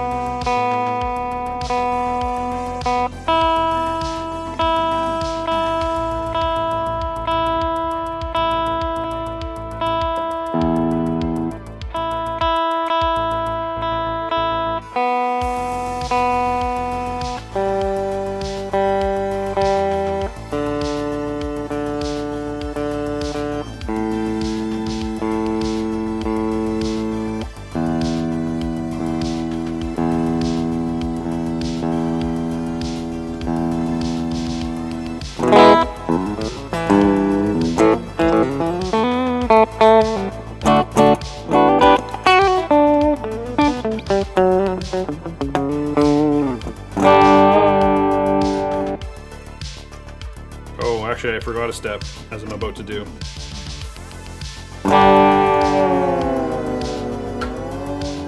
Aha! I heard it snap. And I do that because you're kind of just realigning everything. You want it just to all kind of fall into place, and so now we have to tune it again. That's my fault. I totally forgot to do that step. I do that on them. I go full dive. Everything will kind of shift, and then you can set it up. Also, the strings are still fairly fresh, so that's my mistake. So we're not too far out, so I'll just kind of reset the tuners to where they were, loosen the nut, tune it back up, and put it back in.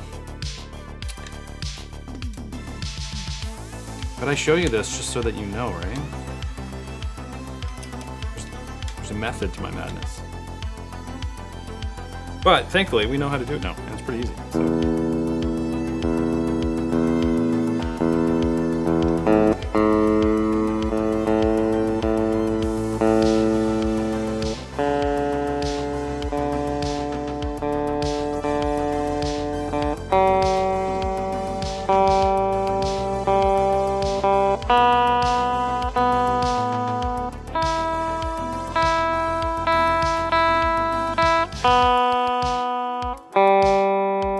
So also, I'm going to take those higher strings and tune them a little bit closer to pitch because they were quite flat once we locked them. So I'm still putting the lower keys a little bit flat. Again, I'm just trying to balance out the fine tuners. That's really all I'm doing. It doesn't really matter, but...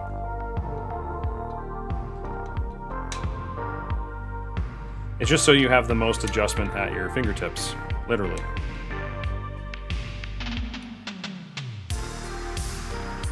So locking down the nut now, and then we can final tune it. And it'll be good to go.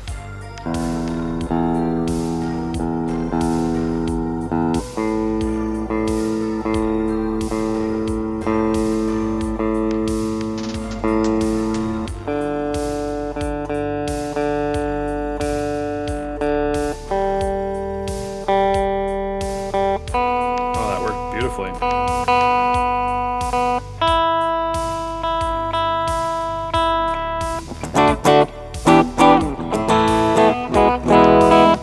Sounds great. Looks good. Feels good. We have some adjustment. Looks like it may have come up actually on us just a touch. It did.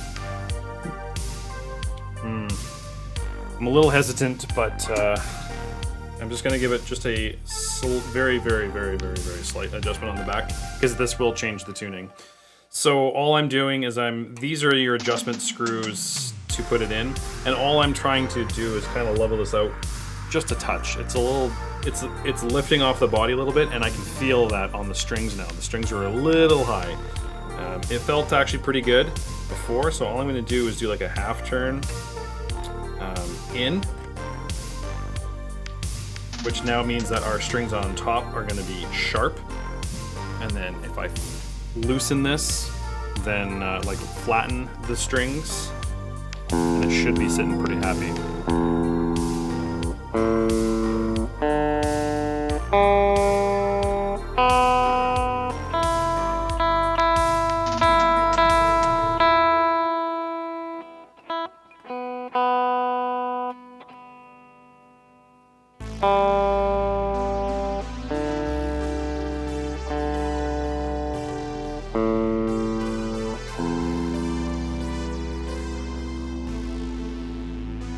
Son of a gun. Nope, not quite.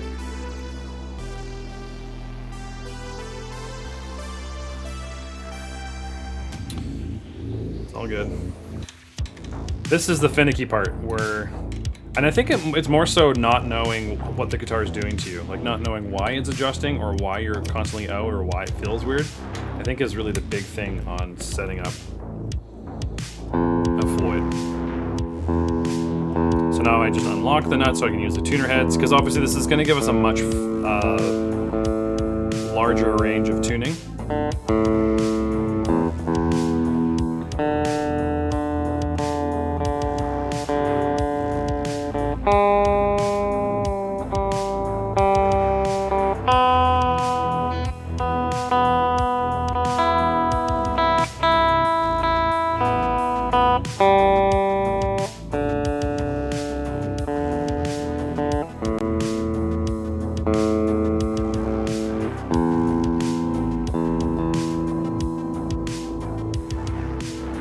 I'm actually going to do just another tweak actually on the claws. So I'm doing kind of one more half turn.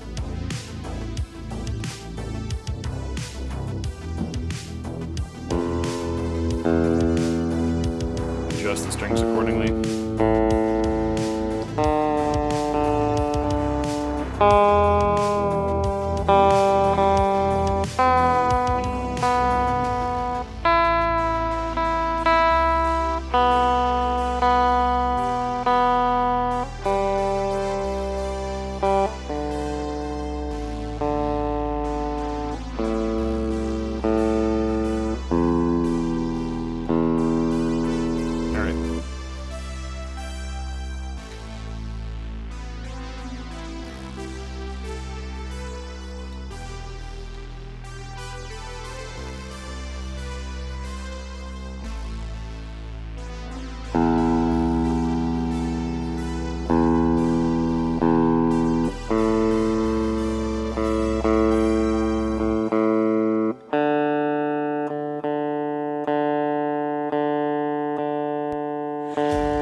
Perfect.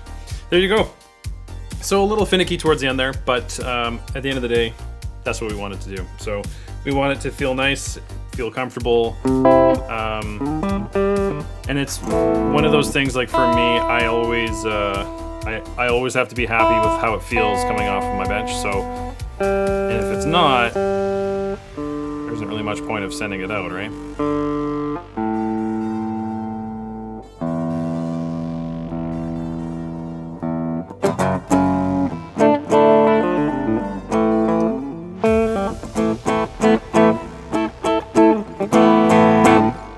Yeah, so there you go. So that one's done. The last thing I'm going to do on this one, just because, again, this has a little bit of corroded electronics, and this is something that you can do on your guitars. I don't know if you're going to be able to see it, but the output jack's a little grimy, a little gross. So all I'm going to do is just take some sandpaper and kind of scratch off the corrosion. Just stick it in the hole and just kind of twist it. I'm not doing anything too crazy.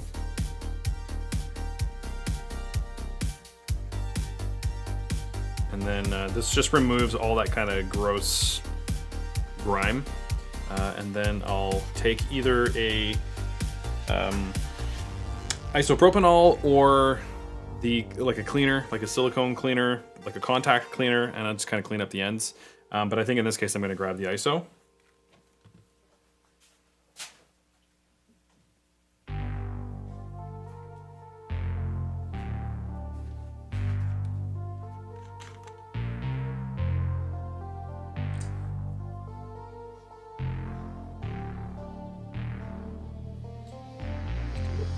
On the edge,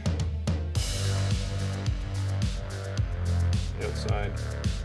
And again, it just kind of cleans so you can see the slight discoloration.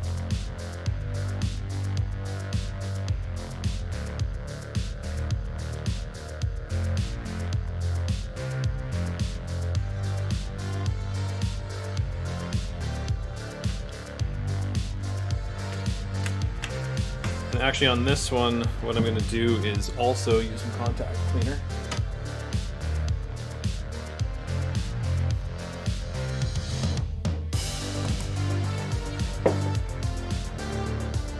That will just kind of lubricate well.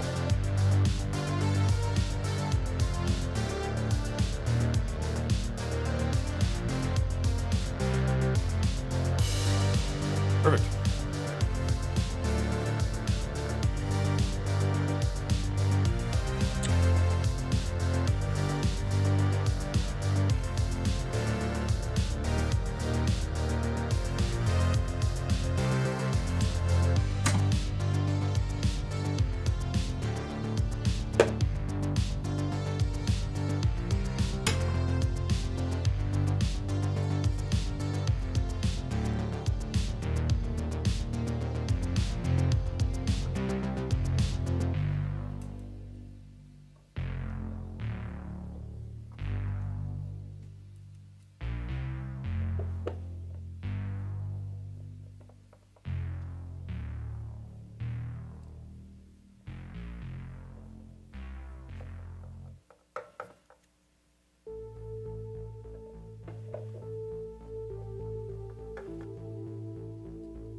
And that is a done guitar.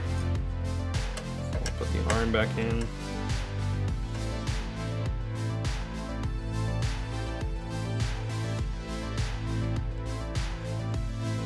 Come on. Go.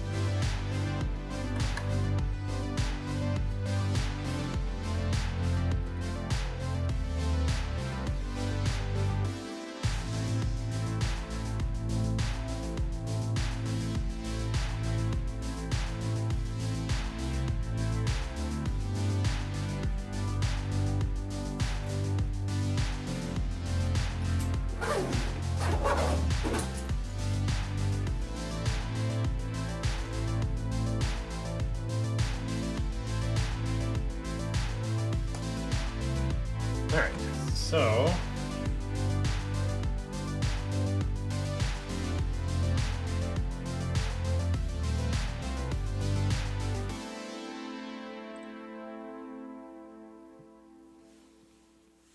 so there you go. So there is a Floyd setup, super neato and exciting. That gentleman actually lives out of town, so I might have to just jump out for a second and write up his information, just let him know his guitar's here, because he's actually in town tonight. So I might just take 5 seconds, I might just take a quick break, do that, get a refreshment, and I'll be right back. I'm not 100% sure what we should do next. I've got some of those older guitars I was talking about that we have to kind of isolate. Those might be a little bit more entertaining. I think I might do those. And then we'll just kind of clean those up and do what we need to do. And then, yeah, we'll keep going. So I'll be back momentarily.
All right, we are back. So now we'll just do, I'm going to change it up a little bit. Obviously I've got a lot to do, but I think what I'm going to do is these kind of quicker ones, just because they're a little bit more entertaining coming across the bench. And then I'll do my other ones later. Anyway, first one up is this Fender Strat, which is an absolute beauty. The cool thing about these guys is that, like I said, these are coming from a collector. He buys a lot of these things online and he just flips them and stuff, which is cool. And so I'm basically just kind of giving it a once over, cleaning it up, making it look nice. We don't want to go too crazy with any sort of polishing and credit because that's not necessarily what we're looking at. Again, before I even show you what this is, the one thing about this is that I am not authenticating. I am not giving any sort of pricing or anything along those lines. I just kind of take it apart. I've been asked to take these apart, take the photos, and then put it back together. Whereas a lot of people, which I would recommend, if you're not comfortable with doing any of these adjustments, then don't. Especially on something that's on an older guitar, is because you could actually run into some issues if you don't really know what you're doing. So there you go. So the first up is this absolutely gorgeous Strat. I'm actually, I'll be honest, I'm kind of contemplating seeing how much this one is. So, oh, the glare's too much. The glare's too much. We are actually changing this pickguard out, so let's see if it makes any difference from, does that make any difference? It's a really cool looking Strat. It's got just enough character on it, and these are always really fun guitars to kind of take a peek at. So, but yeah, the white's a little difficult to take a look at. So, we're not doing setups or anything on these. These are just kind of just up and out the door. And on these guys, I normally just kind of make them playable. I make them feel good. I won't go crazy with it. A little of adjustment, a little bit of intonation and stuff. It's not a huge deal. So, as far as me doing it kind of thing.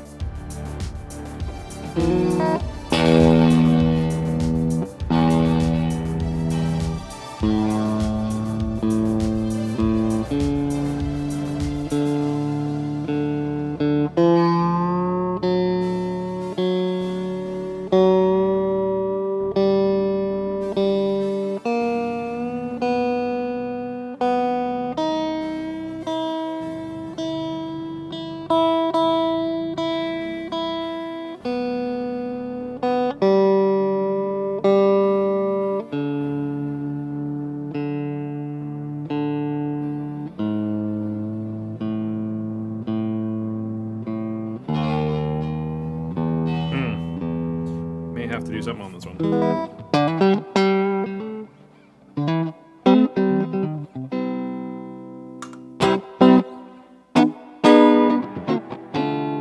Oh.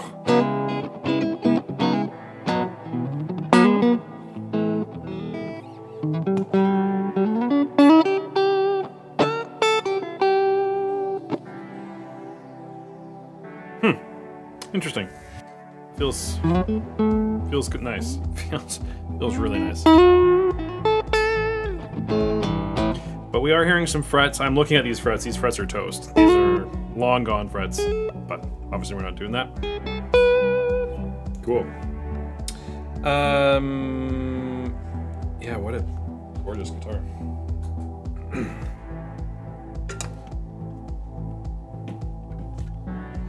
So this one is, we're changing the pickguard, so hopefully that glare goes away pretty quick. And then we just kind of take some photos. So take the pickguard off, take a picture of the pots, take a picture of the neck pocket, see if there's any stamps on it, things like that. See if we can kind of get some sort of age out of it. But yeah, that's a really nice guitar.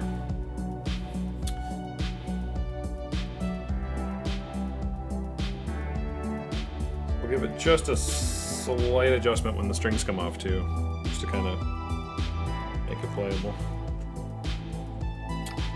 So because we're not doing a setup or anything, I'm not terribly worried about measuring it and all that stuff, but I'll just take a peek.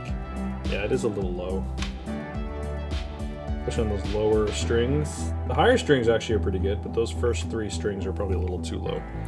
So I might just give them a quick tweak. Again, I'm not gonna go crazy, do anything. Normally what I do on setups is I'll actually take obviously all the strings off, polish the frets, and then I will actually polish all the hardware. So I take the saddles out, polish all the hardware, lubricate them, and that just allows us to be able to set it up. If you don't have that, then it's gonna be a little tricky to kind of play on it, so. But we won't be doing this to this vintage guitar. So I do have a couple things that I look at when I'm trying to try and see if I can figure out year. So we'll see if we can kind of associate that.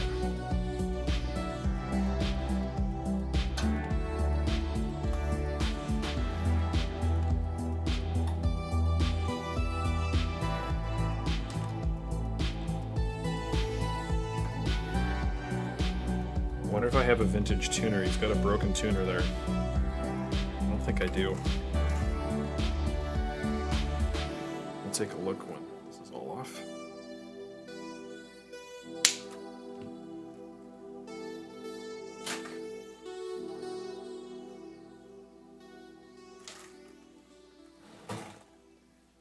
So I will measure the strings just to see what's on here, just so that I don't have to go crazy with a new setup. Feels like 9s. That would be correct. 9 to 42. Yeah.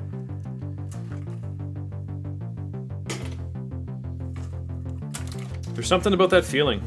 I don't know what it is. There's just something about that feeling.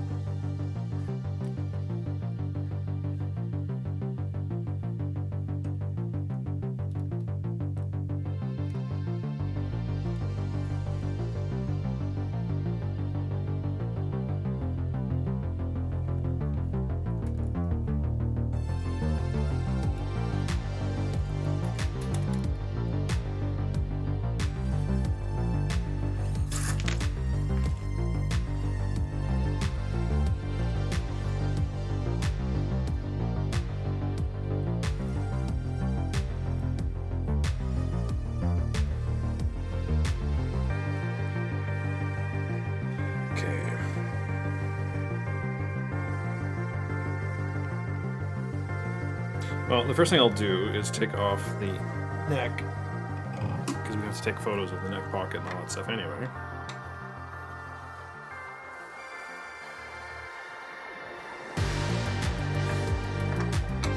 So I always advise when you're doing this to keep the same screws in here, especially on a vintage guitar, whether it's a pickguard screw or whether, just because it may have shifted over the years or something's been replaced. We don't want to be throwing in new screw holes or widening them or anything like that, so I don't know why this one is so reflective. It's actually not a shiny guitar at all. The elements of light.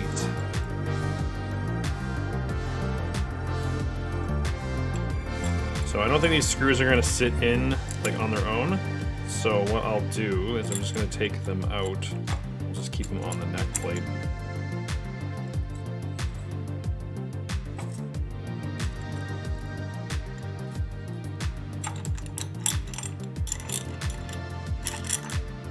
Just so that we're putting the same screw back in the same screw hole.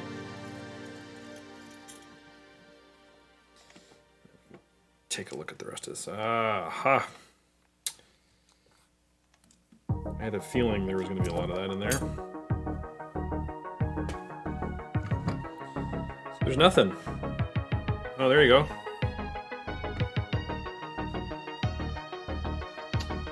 That's pretty cool. So normally what happens, especially over the years, is that... oh, you can't. You're reading that backwards. September 13, 1967. So, yeah, we got some lift and frets. It definitely needs some love, but...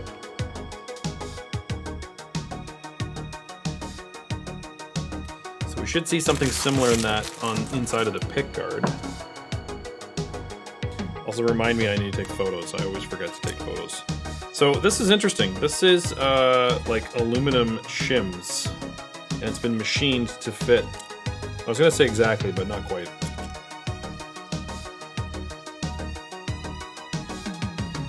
We may not have a whole heck of a lot of adjustment on this actually. We'll we'll take a look. But yeah, it's cool when you have guitars like this. It's really cool to see not only how they were made, but what they feel like, what they sound like. So we'll do a little bit of cleaning. I don't go nuts on these because of course people want that old vintage thing. So I can see there's some corrosion on these frets. So what I normally do is I just do the steel wool on cleaning the frets, and that's just giving us a nice clean fret. Because yeah, there's some stuff stuck on here, which is not ideal. So I'm organizing them. I don't know if you can see that on screen. I don't think so. But I'm organizing the screws in the way I'm taking them out so that I am putting back the same set screw. Because again, we are changing this pick guard.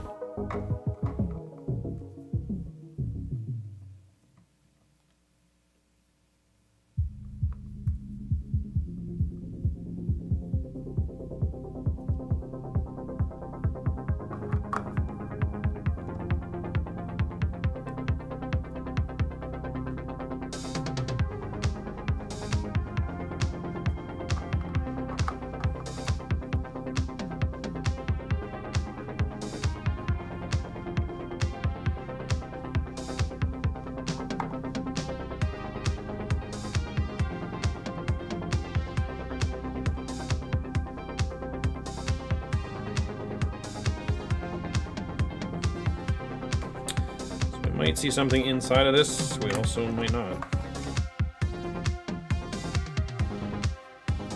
So this has been refinished. This guitar has been refinished. Not well, either. Those are some ugly channels.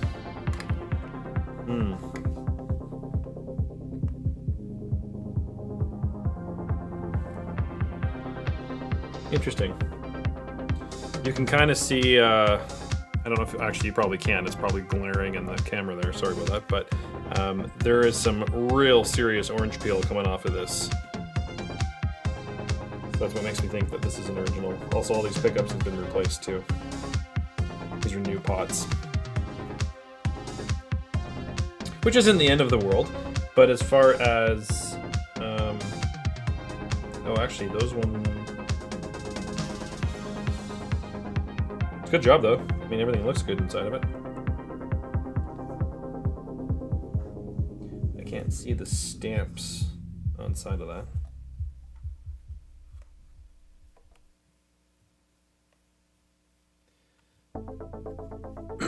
But that'll explain why one of the pickups doesn't work, is that the switch is broken. Actually, two of the switches are broken. Well, we're gonna have to replace that. It's unfortunate. Why isn't anything easy? You know? Hey, take this guitar, take it apart, take some photos, change the pickguard, put new strings on. Awesome. Oh, by the way, when you open it up, you're gonna have to replace the switch. Looks like we're gonna have to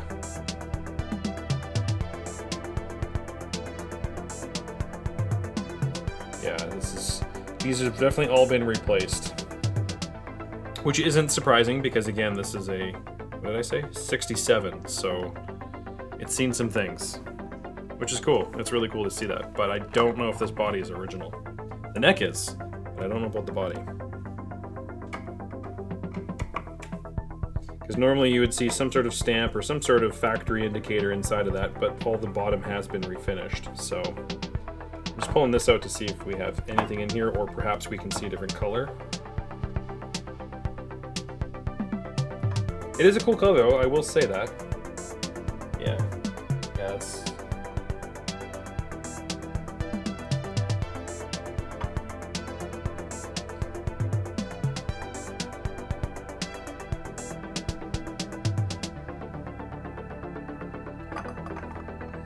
Everything seems to be working on that, so I'm not going to mess around with that.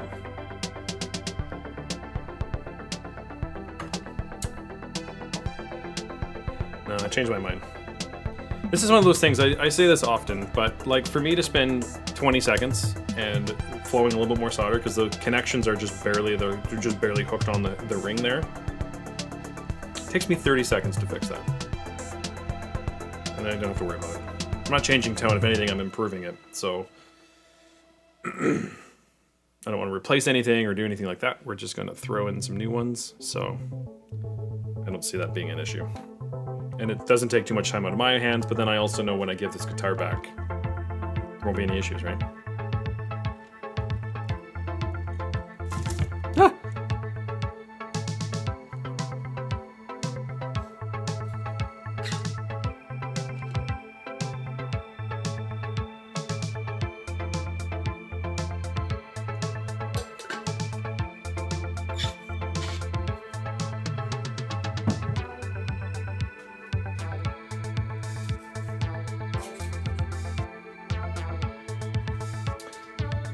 Moistening my soldering sponge here.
Right.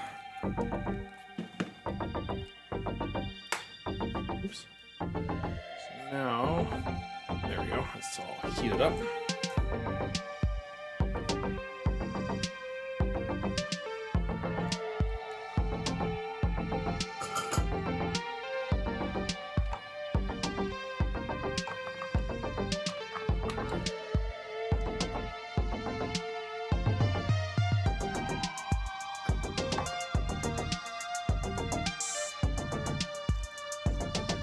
So all I'm doing is I'm just flowing a little bit more solder on the jacks here.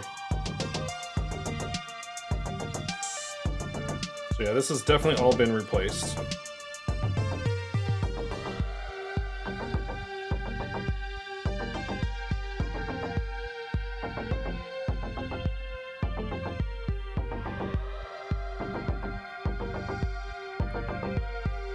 Which is fine. This is always a funny conversation. I have this conversation funny. I have this conversation funny. I have this conversation often. So, it's a 1967 guitar. It's a vintage guitar, obviously. Awesome, cool. So, do you keep everything original, or do you make it a player's guitar? So, for example, the frets are toast on this guitar. So, there's coming, you know, and I realize that I'm coming from a different angle because I'm a guitar player and also a guitar tech. So there's two different sides to that coin for sure.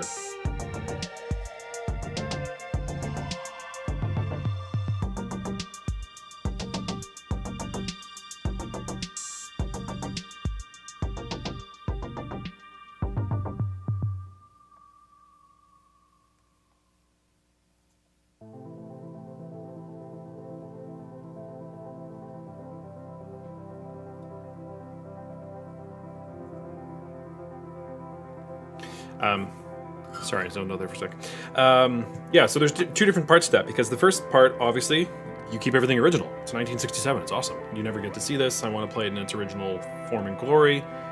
Absolutely, I appreciate that.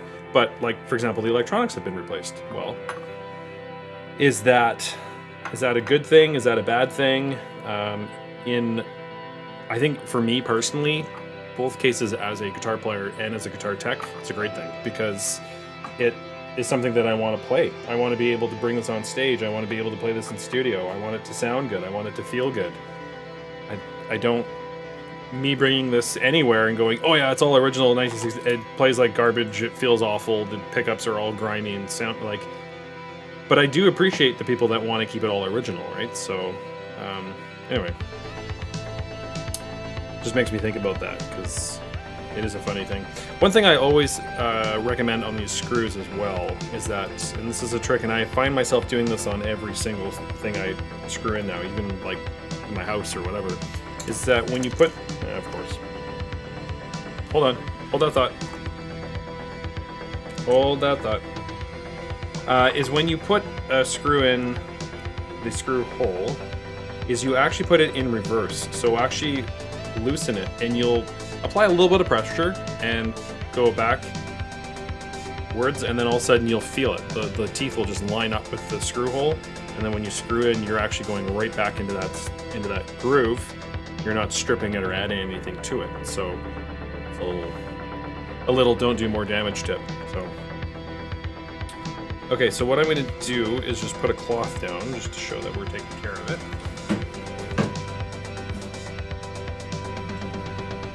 You know what I mean.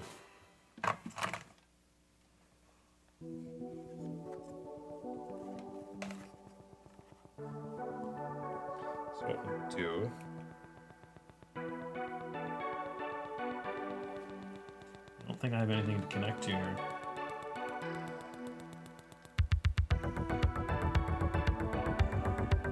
This wasn't very well done.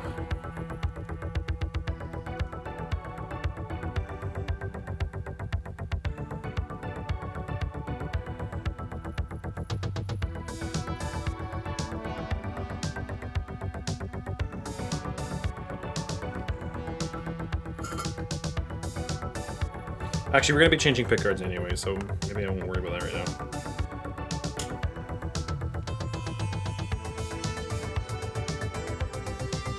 So what I'm just quickly going to do is just reference where these pickups are sitting. So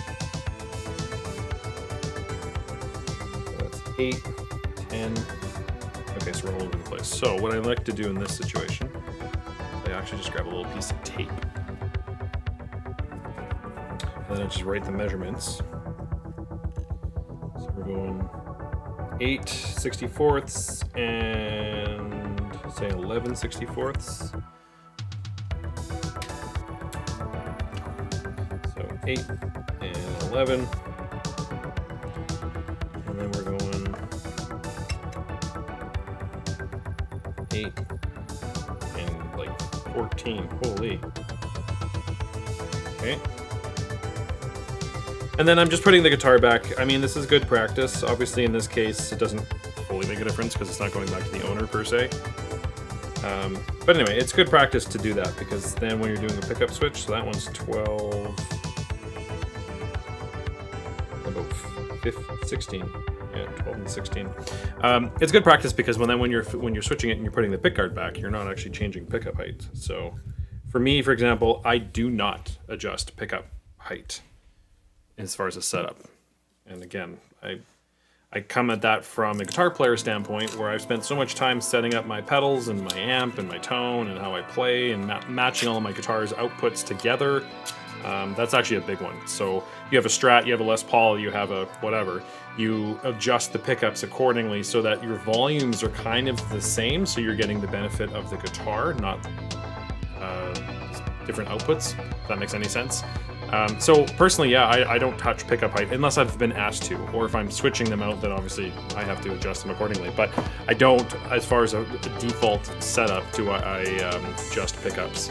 So, and every once in a while I get asked, especially from a session guy. It's actually often, those are the ones that ask me, you didn't touch my pickups, did you? Nope. I'm also a session guy, and I understand how much time and energy you've spent to get your tone to be where it is, so there's that. Okay, so now that we have our measurements, we can take out the olds. And again, we're just switching the pick guard. So this particular one is a new to look old. Actually did a pretty good job. Red tortoiseshell is probably one of the most difficult things to make. I actually just made one myself for a client's guitar. which took me a little while because I'd never, to be honest, I've actually never made a pickguard. I'm pretty happy with the results though. It turned out actually really well. But the problem is, especially when you order some of those ones, you see them online or whatever, you know, Amazon, and you order one of those pickups, they are, some of them show up and are just garbage. Like, you can see that it's a fake photo, especially on red tortoiseshell. This one's really cool because, like, even the edges are smoked, so it looks like era specific. They've done a really good job. I can't remember who he said he got it from, but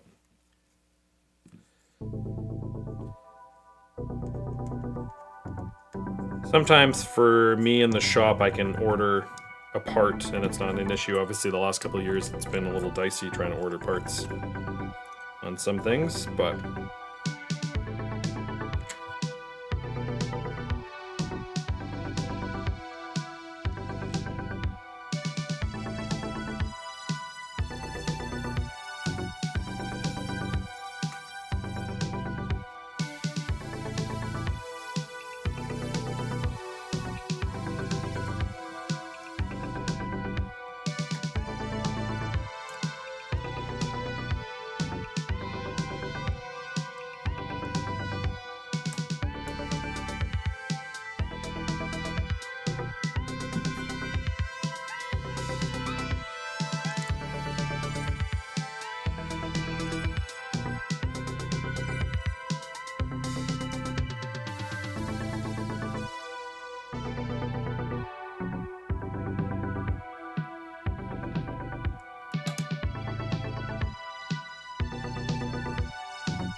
see if my little trick works here.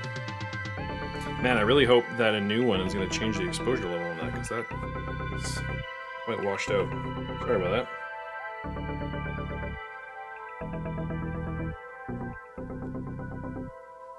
If I just go one layer.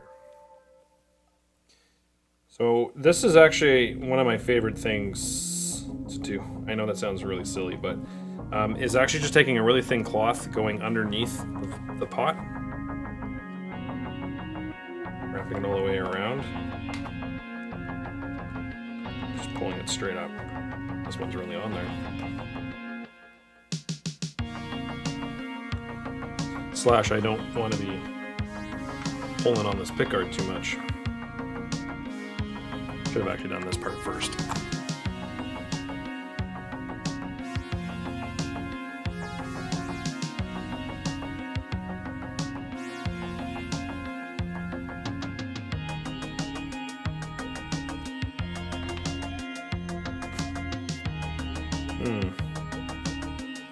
These ones are really on there. Unfortunately, with this, actually, these pots have been replaced. I was going to say, because what sometimes happens is that over the years they just kind of get worn out, and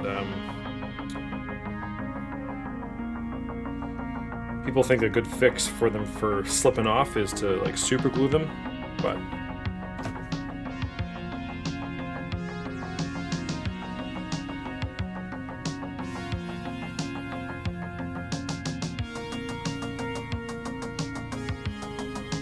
I would advise you not super glue your volume. Holy man. Well, at least we're getting it all the way around here, but there we go. Jeez Louise. That is something else.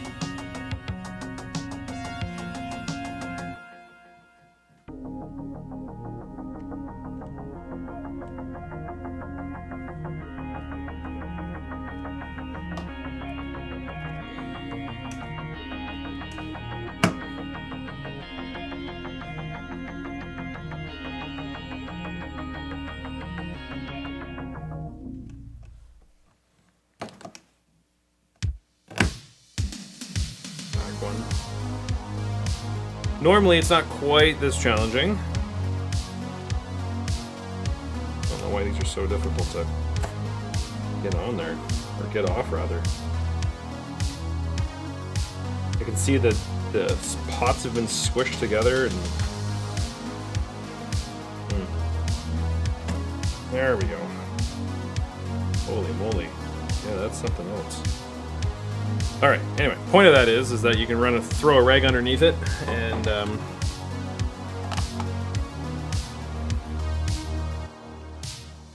it will allow you to bring that up without damaging the knob. Because of course the first thing you want to reach for when it doesn't come off is your like screwdrivers or some sort of prying device. I've had more problems doing that than not.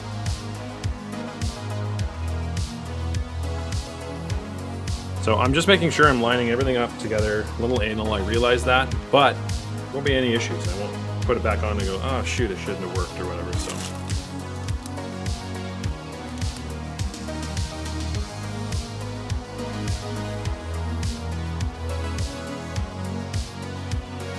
So there's obviously a thing too, the tinfoil is probably going to go crazy on camera, but you're looking at a shielded pickguard, which is what we took off, versus one that the cavity is, but the pickups are not, so.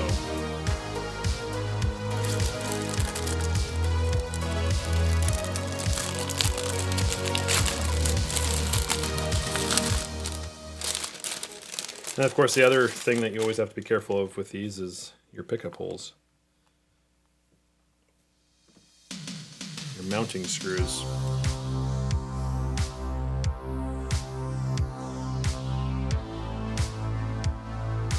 Alright. We're okay.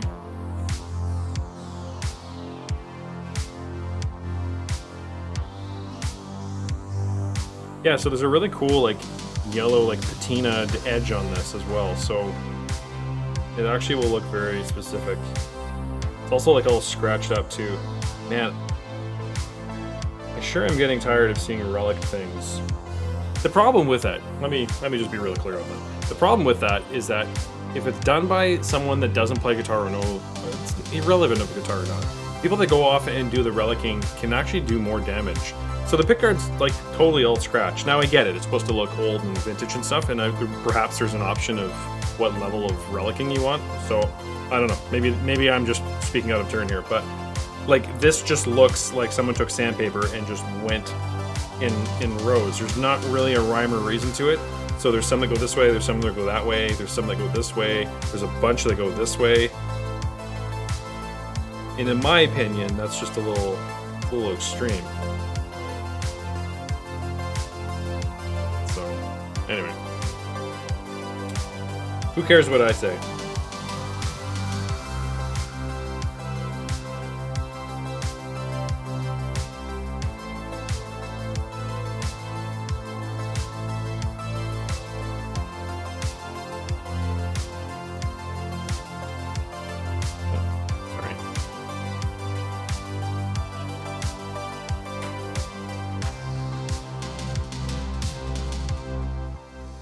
Watch the instant replay of that. I don't think I need to take pictures of this. There's no markings on the top of these frets, so, but whatever. Thank you for reminding me I need to take photos of all this.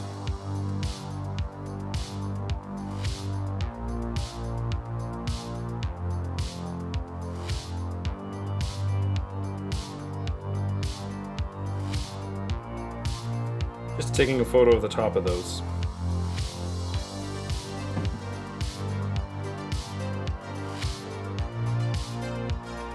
No date stamp on the pickups here either, which is unfortunate.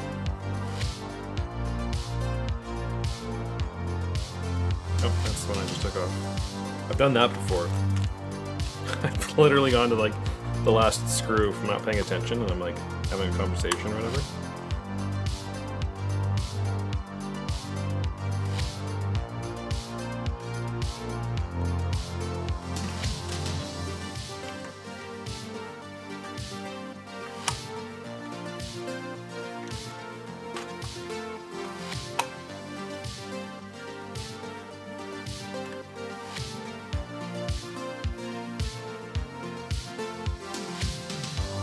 I might actually have to get rid. I don't know why that is though. I don't think that's gonna catch. Is that gonna catch? Oh yeah. Barely. It does. Alright. Alright. My apologies.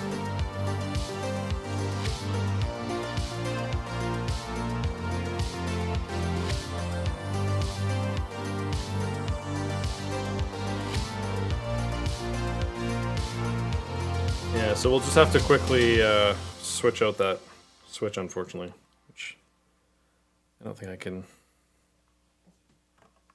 I'll take a look once it's all together. I don't want all these loose parts rolling all over the guitar. It's not. Makes me a little uncomfortable. What am I doing? All right, I'm doing this.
So single coils don't bother me so much of putting into the pickguard Les Paul like humbuckers into a pickup ring. That is something next level frustrating.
Now I just measure back to where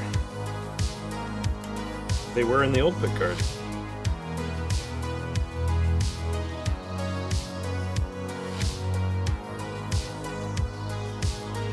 There's no guesswork.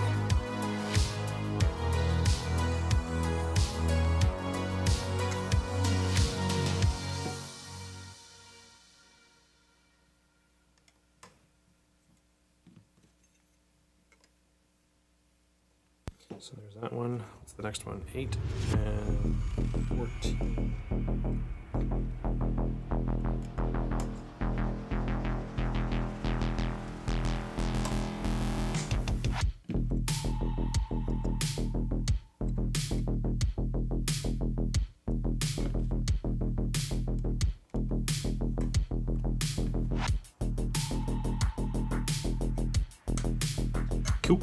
then we've got 12 and 6. This one comes up quick.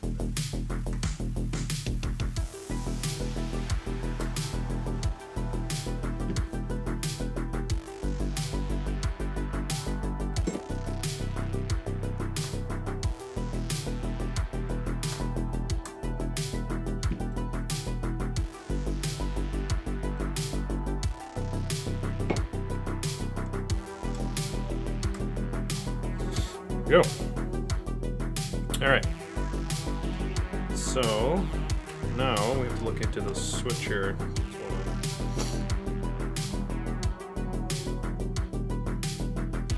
One, the cavity is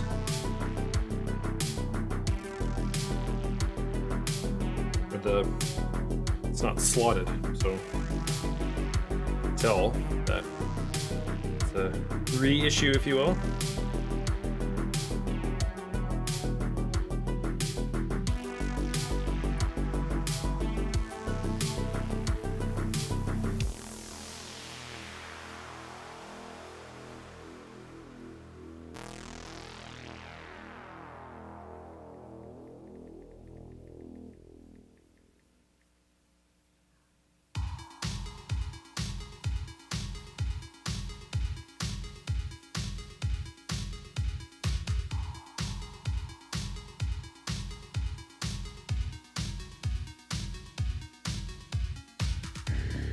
All right, there we go, that.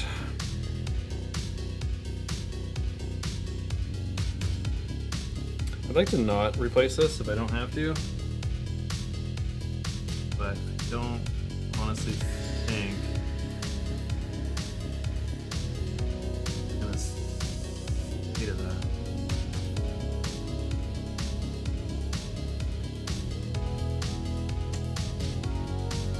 Take a quick little peek.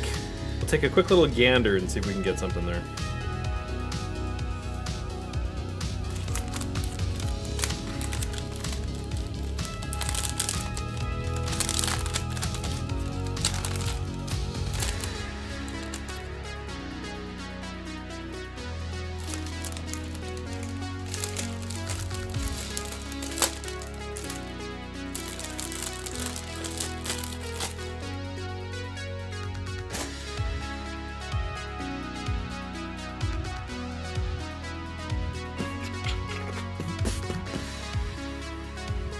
Here, look at something else for a minute.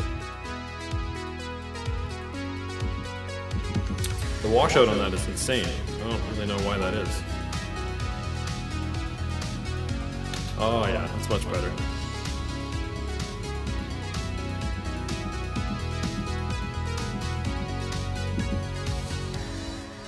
That's the Pilo crap. That's all the stuff that's in queue there.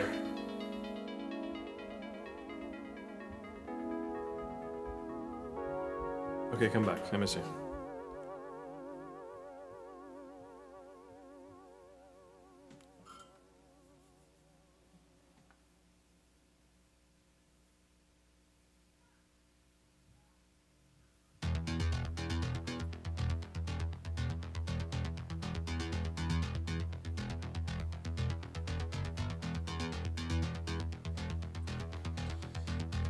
Let's see if I can get this on.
Well, that actually may have worked.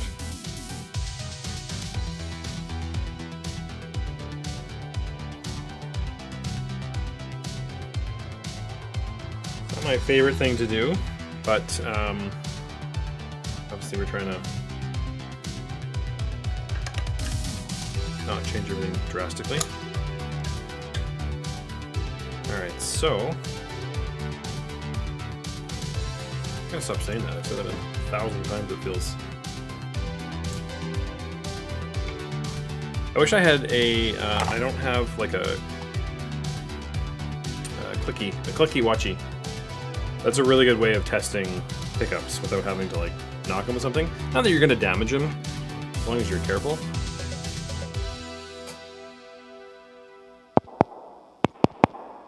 So that's neck. Middle and bridge don't work. Neck, middle, middle.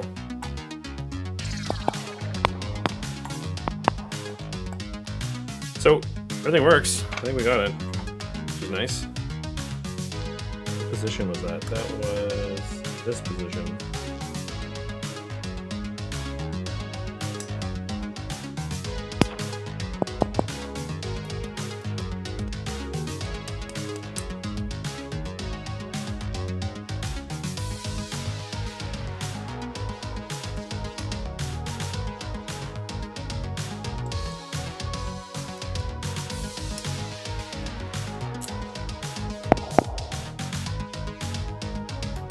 Oh, yeah. Trying the wrong pickup.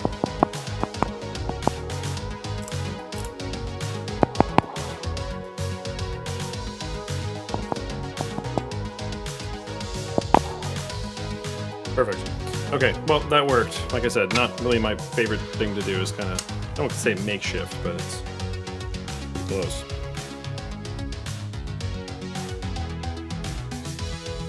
And I need my kniff.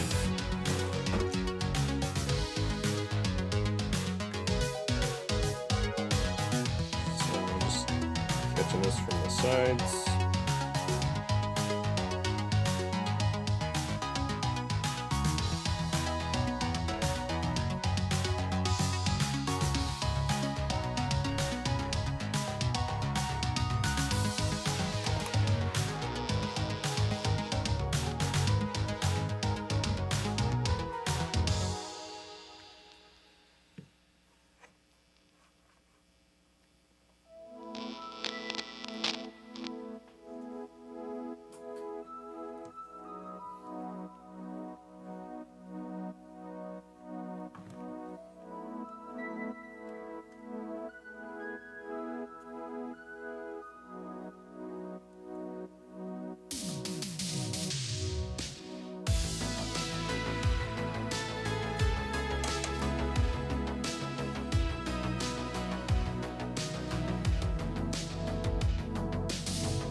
There we go. Just the same thing. Man, seriously, I gotta stop. I gotta find another cut. I'm gonna say something else. Anyway, point is, we're there. That's the new pick guard. Yeah, I like that. I don't know, what do you think? I think it looks cool. I like the look of that. I like the look of the white, to be honest. It's more of a parchment. But yeah, I like the look of that. It looks good. Okay, so we'll next. Following step is we'll just tighten these down. So I'm just holding the back side of the pot so that I'm not over tightening and twisting all the cables and stuff. This is a very common thing, especially on the jack, like on a bass or something, that the picker, well, actually it's irrelevant, wherever the jack is and you try tightening it and it just spins all the wires on the inside. It's not really the best thing we're looking at. So what we'll do on this one, just because we have this pickguard out and stuff, we'll take a picture of the pickguard. So again, I'm just passing these photos along, so I'm not terribly yeah,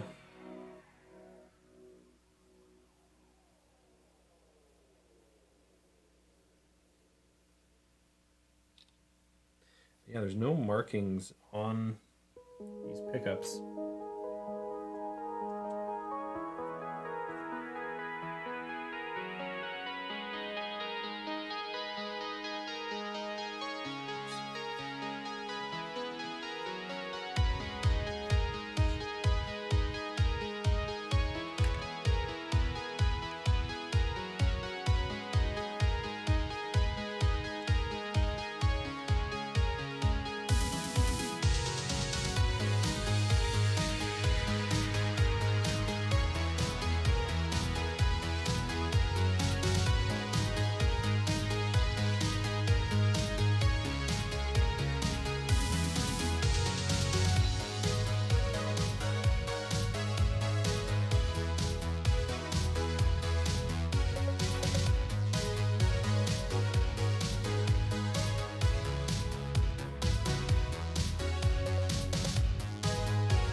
Yeah, I really wish there was an area that I could see the original color, because this is definitely a refin.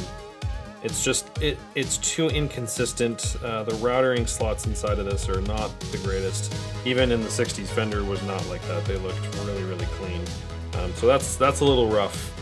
Doesn't make any sense. And then all these jacks and stuff in here, it doesn't look great. So, and you can also see a lot of spider cracks. I would take the plate off, but it looks like everything came off when we painted it, so I'm not going to find anything to identify it under there.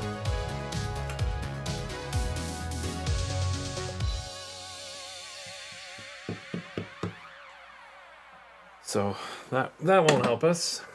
So I'm going to go ahead and say that it has been refinned. I think one of the other ones has been too.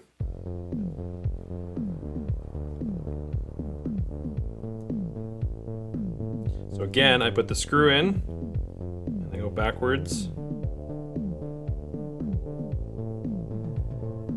There it is. And then you'll just feel it go into its home.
Right.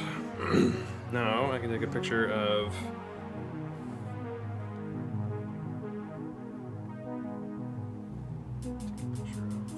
that.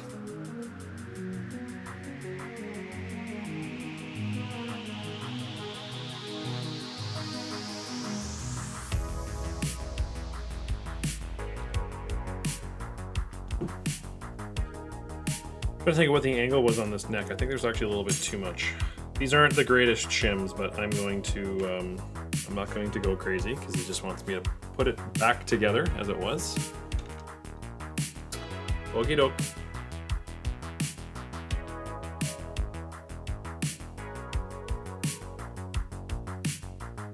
I can do that.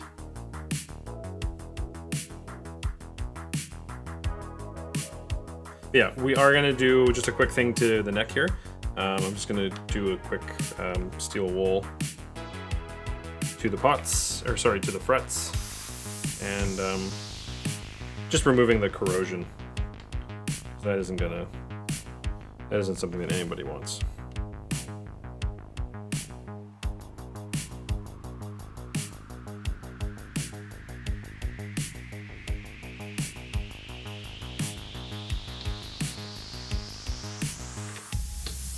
I had a feeling that was going to happen. So here's a very terrifying thing. This is one of my... Very terrifying. I don't know if you can actually see this jack, but this is a split shaft, meaning that it's not a solid... There's a groove that comes down the center of it. And what happens sometimes is that these actually get sandwiched together. Actually, this one's cooperating. But you can actually open those. You can actually open them, so if you've got a pot that's... or a knob that isn't fitting, that actually works really well to kind of splitting the difference, but actually it's broken is what it is. So he's got to be very cautious when tightening and loosening that.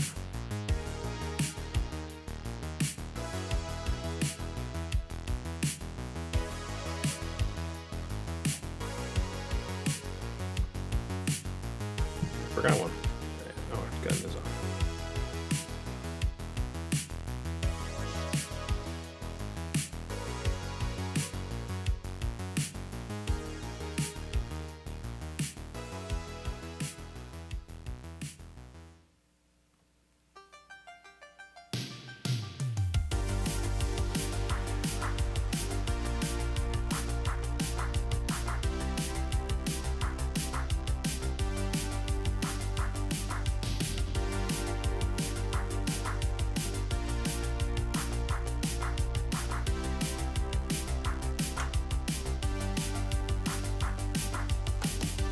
Yeah, that looks cool.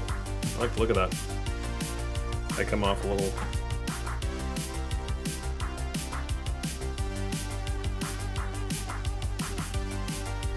Trying to just get you off the glare there, but... That looks neato. Alright, quick little thing on the neck. Let's go over to the other bench.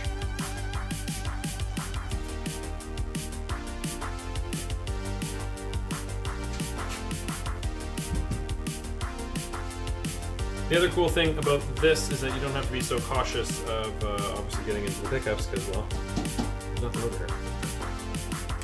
So all I'm going to do is I'm just going to use the steel wool and just kind of take off a little bit of that corrosion. I'm not going to use the polishing wheel. I'm not going to do anything too extraneous. I'm also not going to be using the scrubbing bubbles.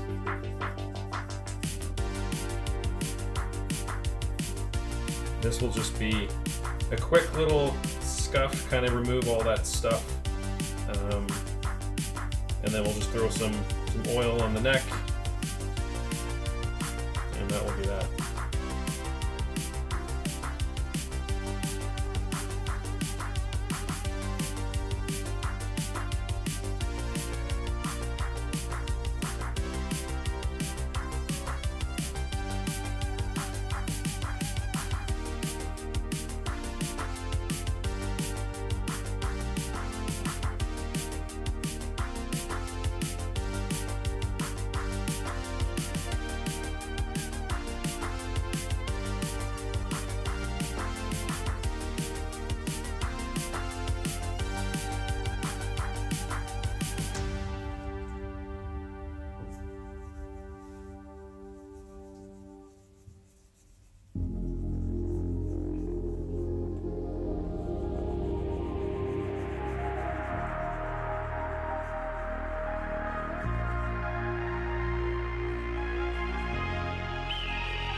exciting.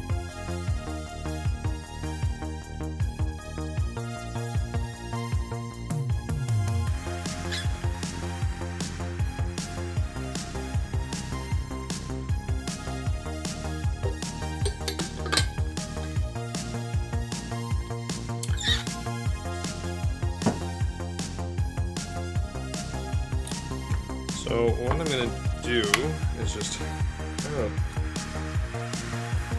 and line this up. Look at my angle here. Yeah, it's a little bit better. I would normally like totally replace that shim if it's necessary. That actually helps us because we needed this to bend a little bit. So we'll remove one of those shims.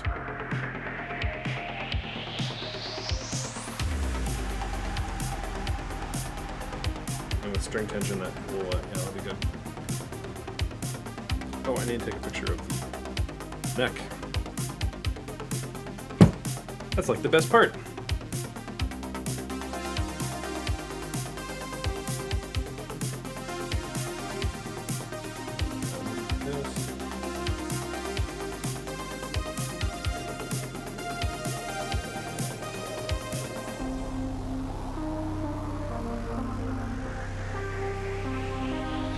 Shot on it. Also, because I don't need any of this stuff. Get it out of here, Ming.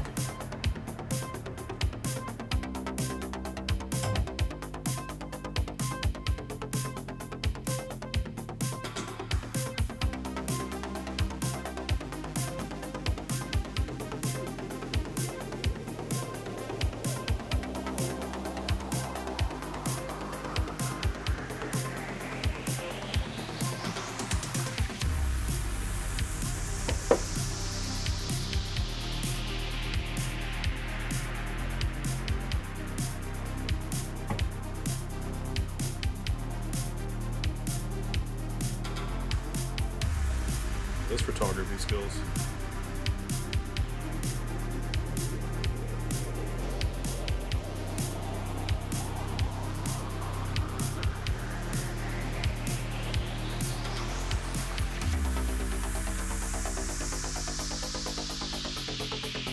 Woo.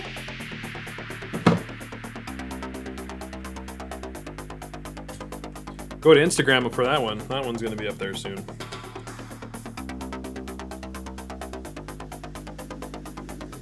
Alright, so... Man, seriously. Gotta work on that. I think it's more so because I'm like just talking to myself, you know?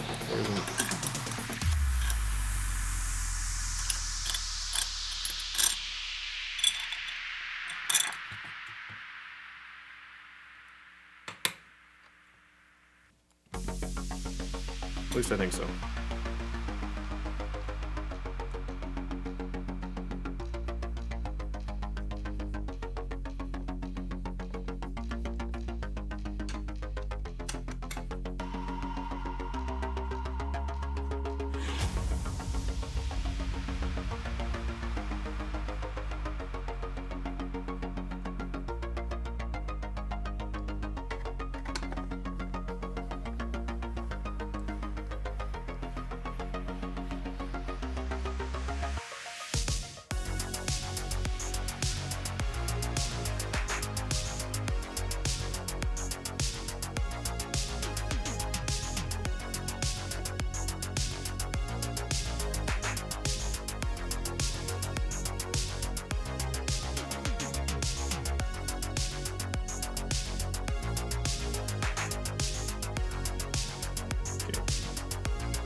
Go, and that's on. So now what I'm going to do is just really quickly run this serial number.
Well, I'm not really too sure because that's coming up as a loudspeaker. So obviously Fender uses these plates on all of their stuff, so the plate doesn't match anything else. So that's tough. That's tough. That is tough to see.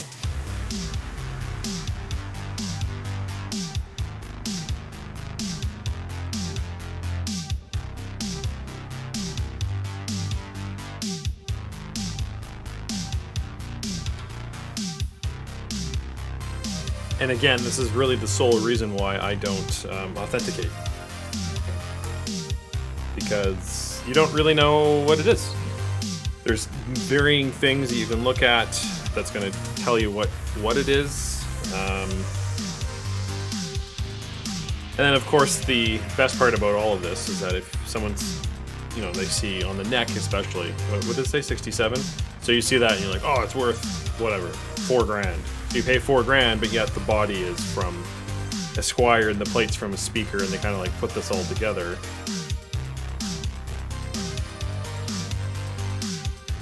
Now who are they going to come after? Probably the guy that told them that it's worth a lot more than what it really is. So here's all the information I have. You do with that as you need to. So that works. That works quite well.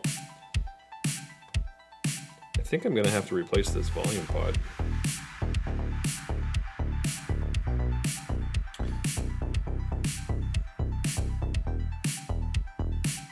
Let's try one thing. Actually, no, that's not going to work because those are different. So I'll leave that off for now.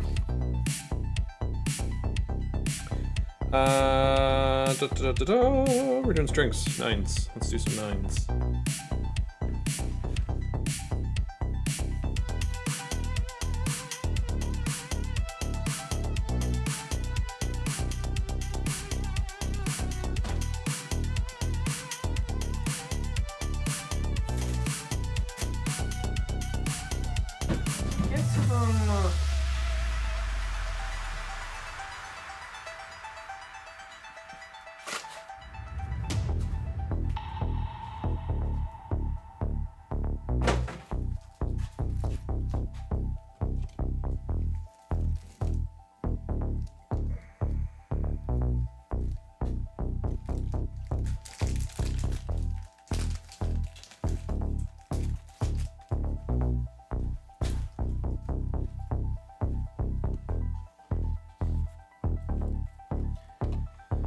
So we will quickly throw some new strings onto this.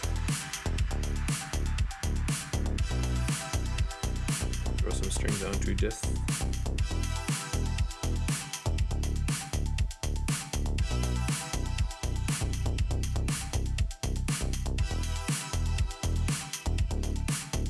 I really like that pickguard. I think that looks cool on there.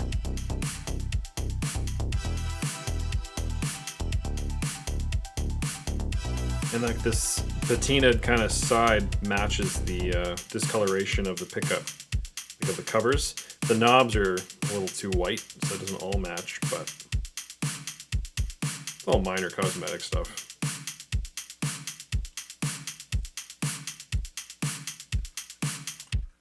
Oh yeah, I need to oil the neck. Actually, let's oil that while I'm stringing this up.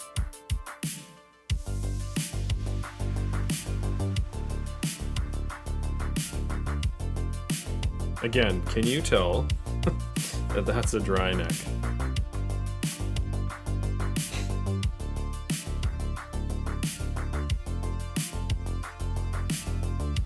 So that's the fret that I just threw some oil on. Stands out quite a bit. It's soaking up everything already.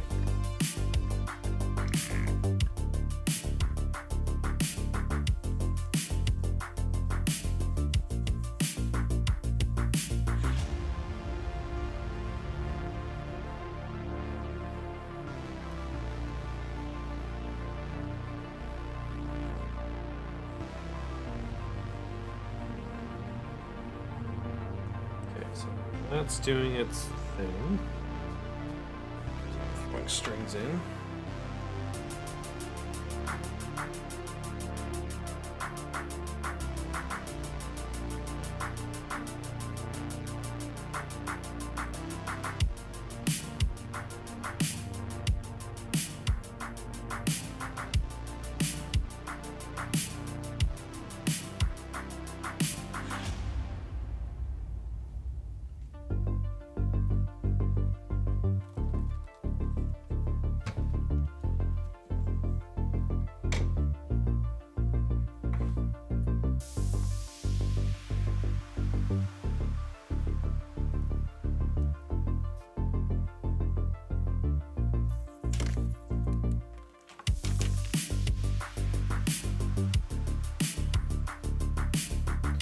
The way that I like to do this when I'm doing like a string through body, I actually just throw all of the strings in at once.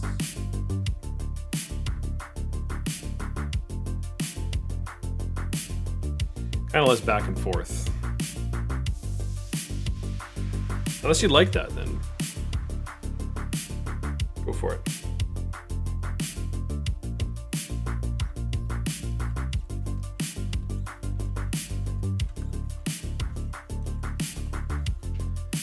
I don't know why, but it really bothers me when I have to like keep repositioning it to throw one string in, so.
Somebody was in a clapping mood when they did this one.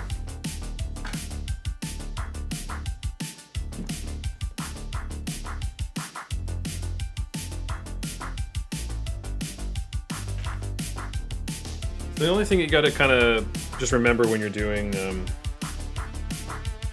the string throughs is just to give them a good tug. I kind of pull it in a couple different directions, and all I'm trying to do is just make sure that the ball end has come all the way through the trem block, or through the ferrules, or however your guitar is wired.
They're a little tight coming out of here, and I don't know why that is.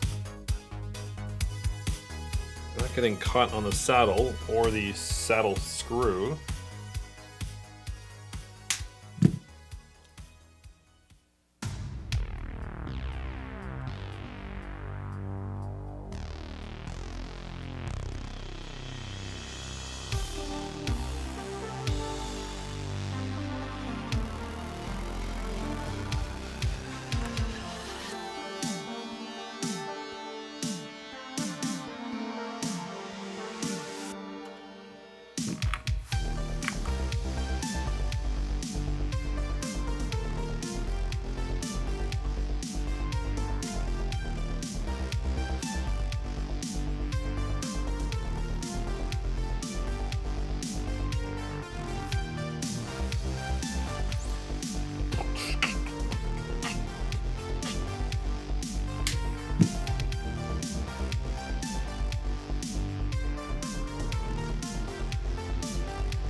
So I'm just looking at the posts on these coming down. They are looking a little. Actually, let me get a couple this way. They look a little funny.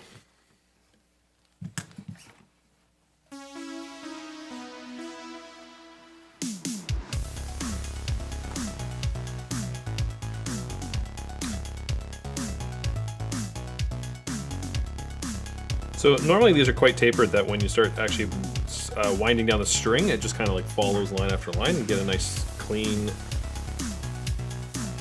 tuning. These ones, they're not having it. I said, no thanks. Nuh-uh. Nuh-uh. So what you want to do, realized, still just looking at my face.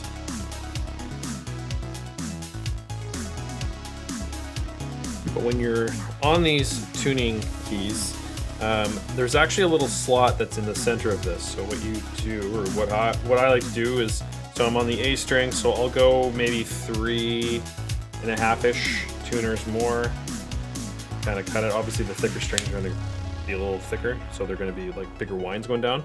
You actually stick it right in the center of this. You see that? Oh yeah, you can. It's reversed, but you know, whatever. You get it. And then you wind it. So it's kind of like locking it, if you will.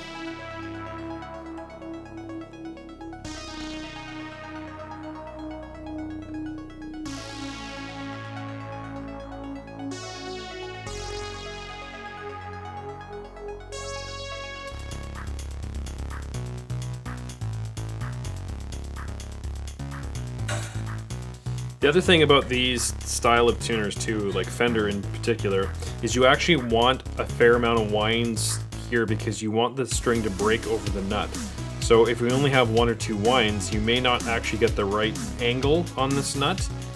Therefore it won't resonate, it won't do all the things it needs to do. So that's why I actually go a little bit more than just a couple winds, just to give us what we need as far as that break angle, but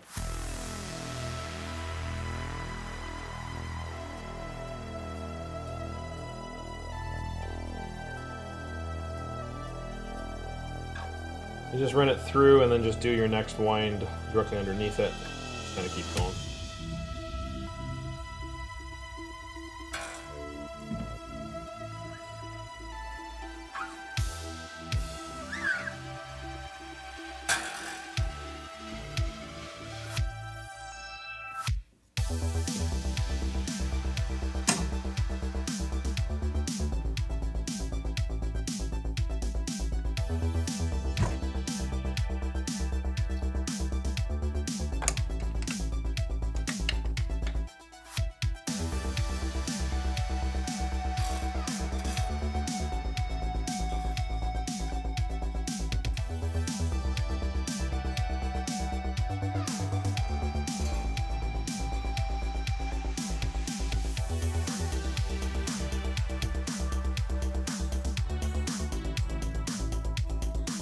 Yeah, these tuners are certainly rough.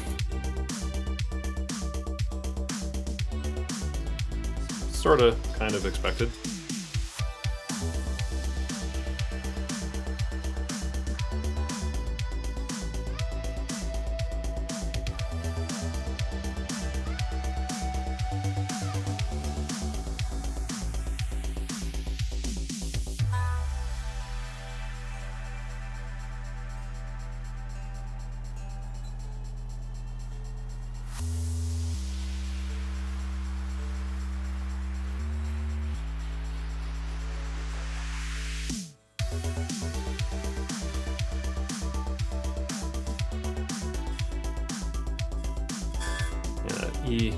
That E-Buzz is back. Neato.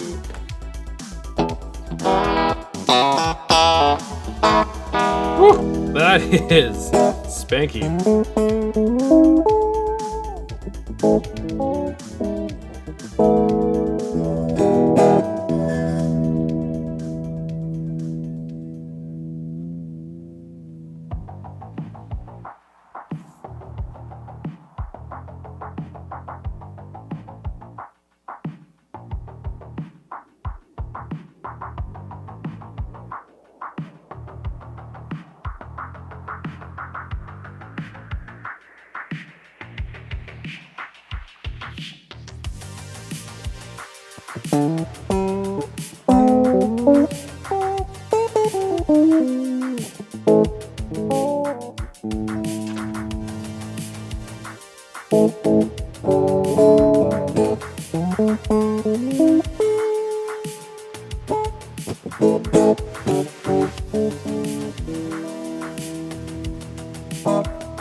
Yeah. That thing definitely needs some love.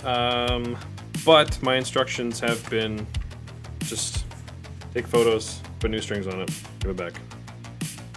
Okay. Because the other thing is too is that there is a part of that where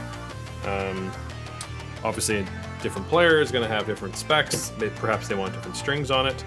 But this one, I'm probably going to contact them just because this one's a really cool guitar and there isn't really a lot going on. So I'll have to call my client and see what the thoughts are, as well as the volume pods. He didn't want anything replaced. He knew there was a couple broken pieces like the tuner and stuff. Only because people want original. The tuners are original, at least they certainly look it. So, and then it's up to them if they want to replace it, because it functions. There's nothing wrong with it, it's just broken, that's all, right? So, in any case, yeah, I think we're gonna wrap that one there. Like I said, I'm just gonna give him a shout and see what he feels as though we should do. And then will give us all of the options that we can go with. Because it probably could really go with a nice setup too, but of course then the price goes up. I think what else we got.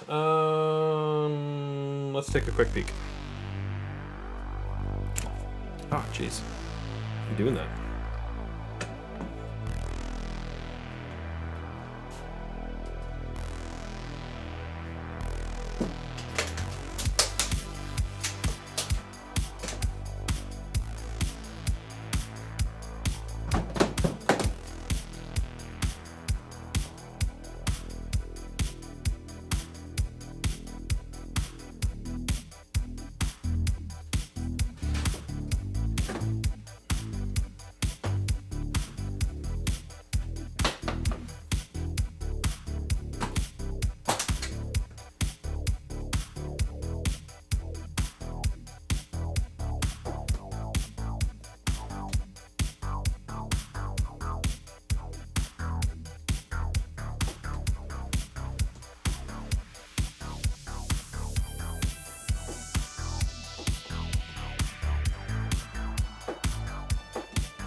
Well, that's a neat one.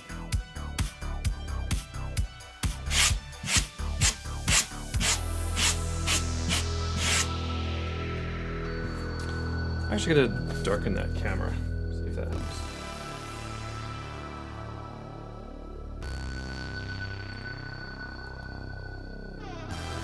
Whew, that is something else. Let's see if I can fix that.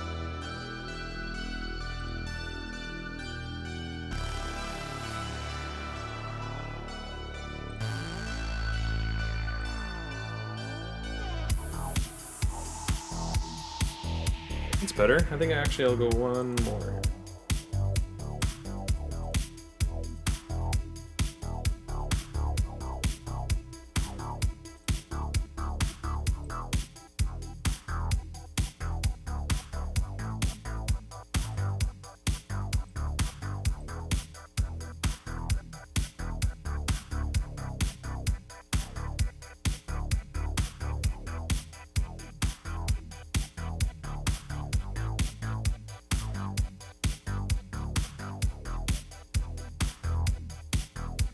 Much better.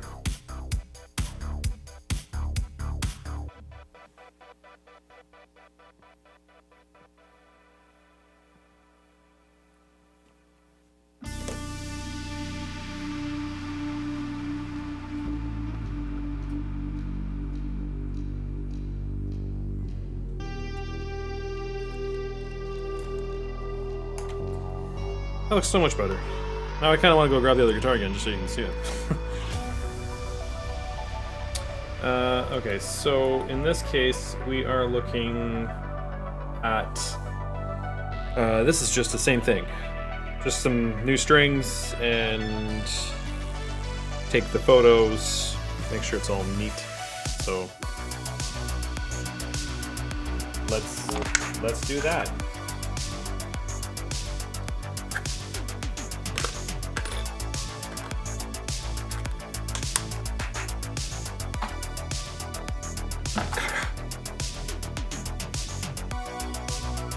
Do.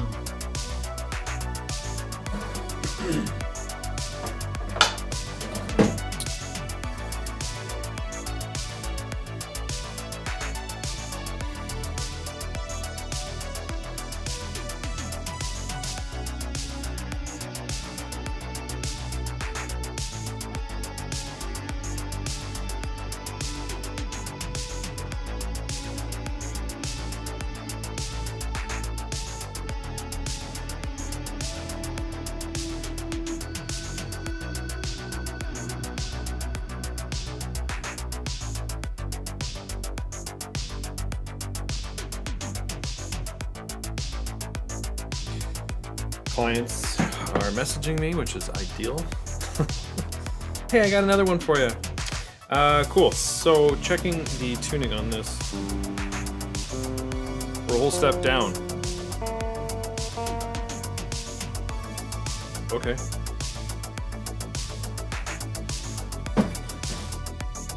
I don't know if that's necessary. I don't know if that was desired or not, but. And these are 9 to 46.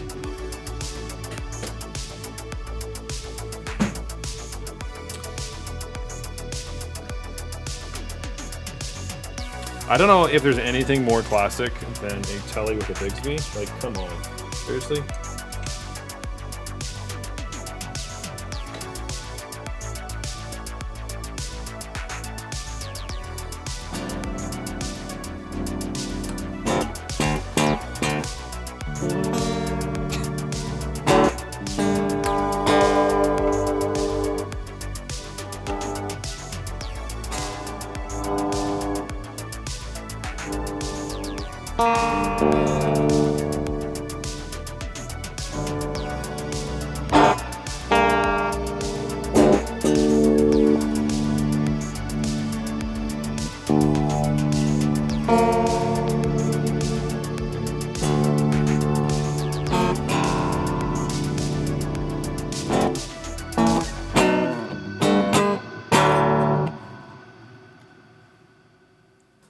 Heavy though. Holy crap, is it heavy?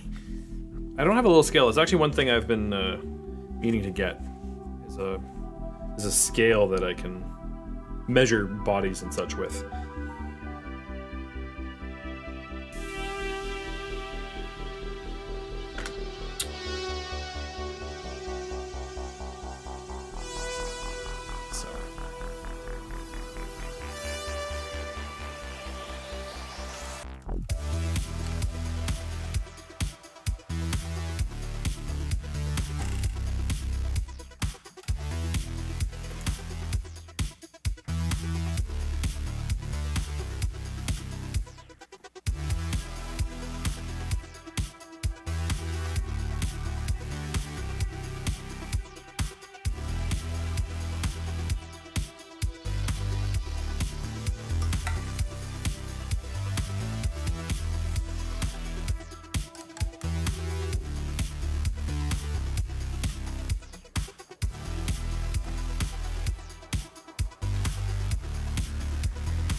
Okay. They're being strung through.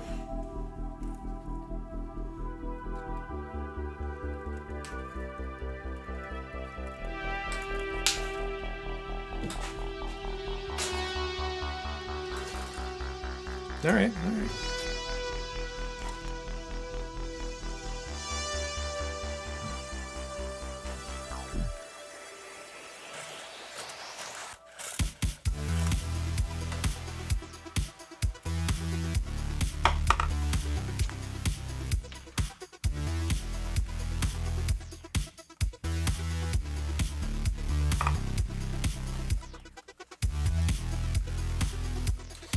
course, this end is a little annoying.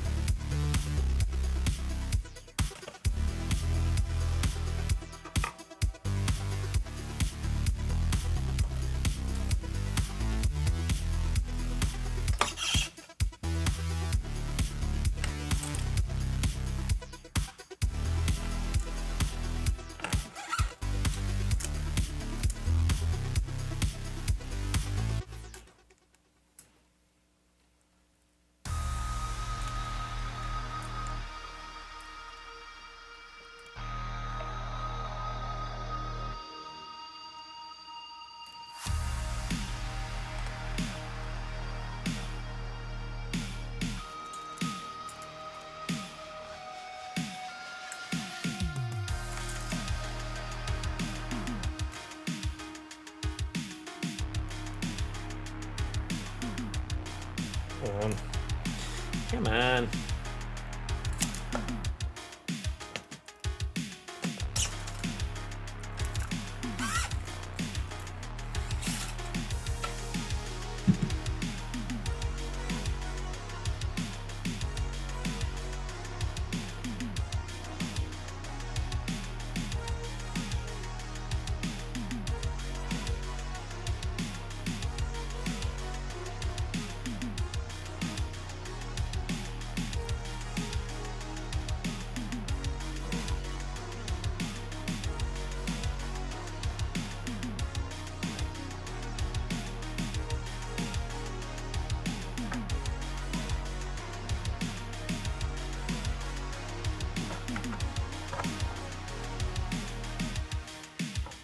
So, for example, as I always say with the vintage screws, this one is in, I can feel that one is quite stripped, and I can also feel that it's in quite an angle, so I don't want to be throwing a different screw in there.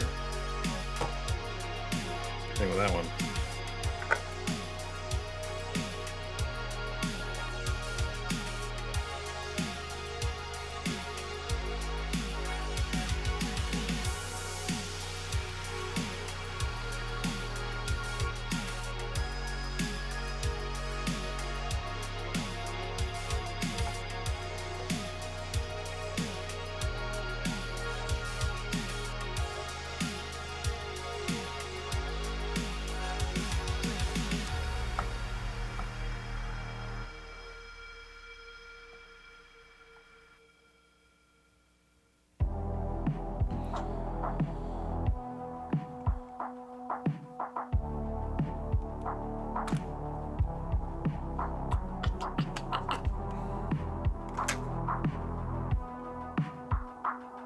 Right.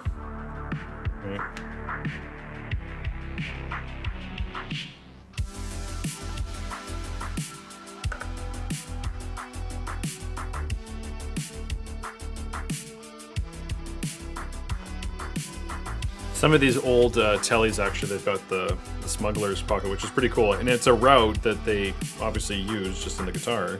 Something like this. This is obviously holding the wires, but I have actually done a couple guitars with smuggler pockets in them before, and there's like $100 cash in there, kind of thing, which was just kind of cool to see. But I don't know if that was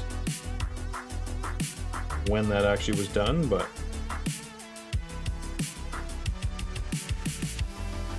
well, that's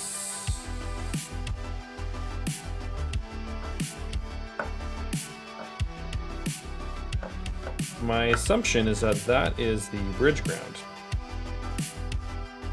This cable that, or this wire that isn't going to anything. That would be my assumption. Let's see if I'm right. So I just got my multimeter, it's going to continuity. So when I touch my leads, you can hear it.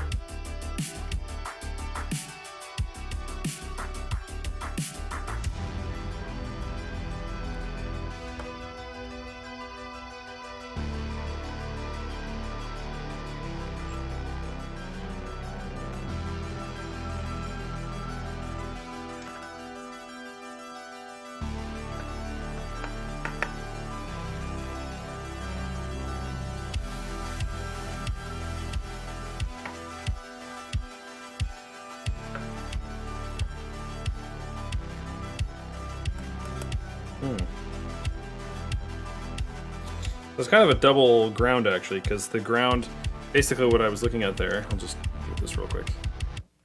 So listening to the plate to here, obviously this is all connected, which is obviously.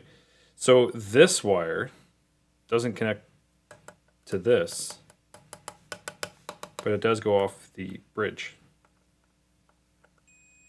Because that wire is going to be, we can't see it, but the wire is actually down there in the cavity, so the screw is touching it. So when the strings come across it, that's what that's going to.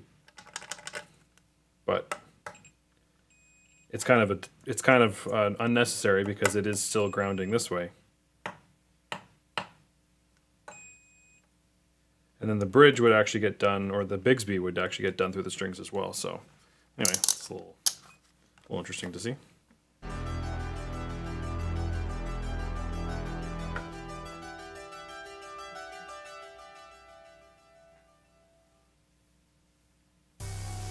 Actually, these pots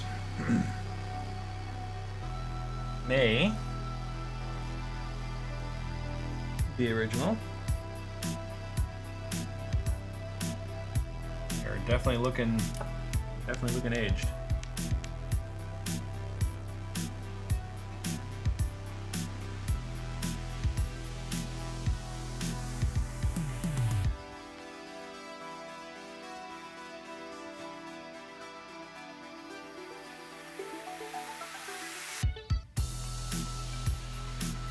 Of course, I can't actually read them.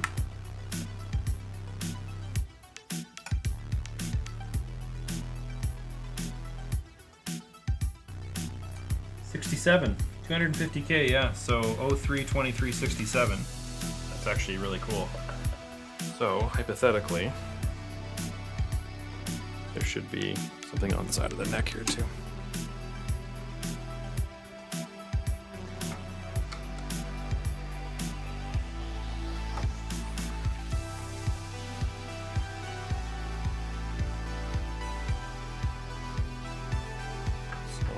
Loosen these off.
And I believe that this one is also a refin. I think that's actually been...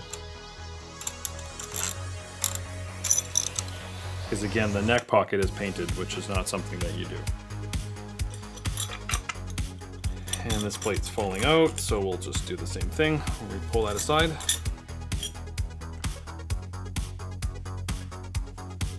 I mean, it looks cool. I don't know if I'd even call that butterscotch. I don't know what color that is. It kind of looks white on the screen, but it's like a creme. Yeah, what did I say on that pot? I said 032367.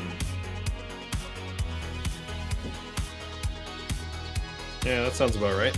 Because the neck is September 3rd, 66, which is pretty cool. And then the gauges on the date stamp on the pots is shortly after, which was pretty common.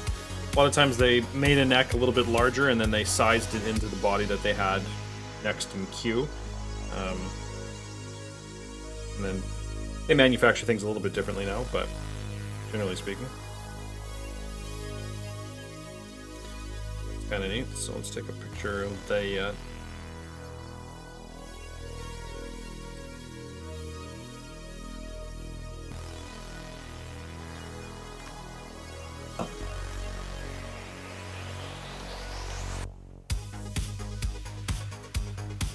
The cam reception here for a second.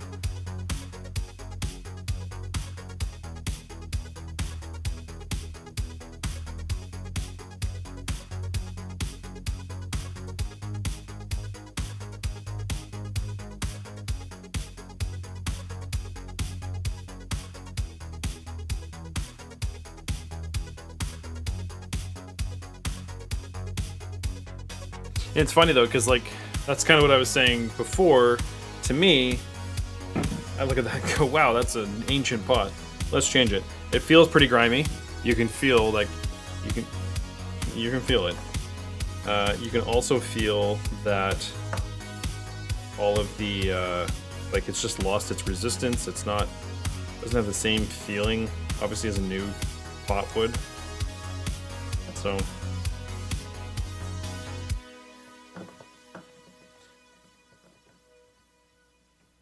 cool though, for sure.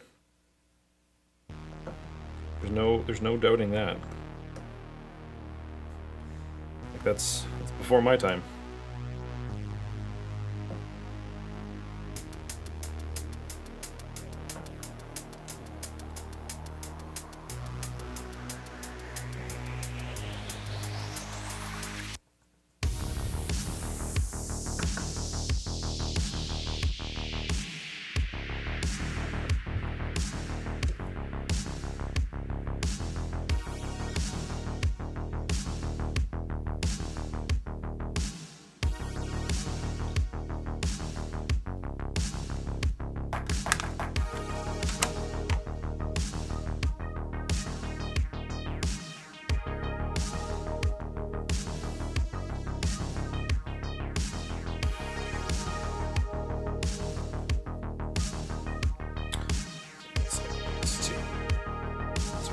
Here.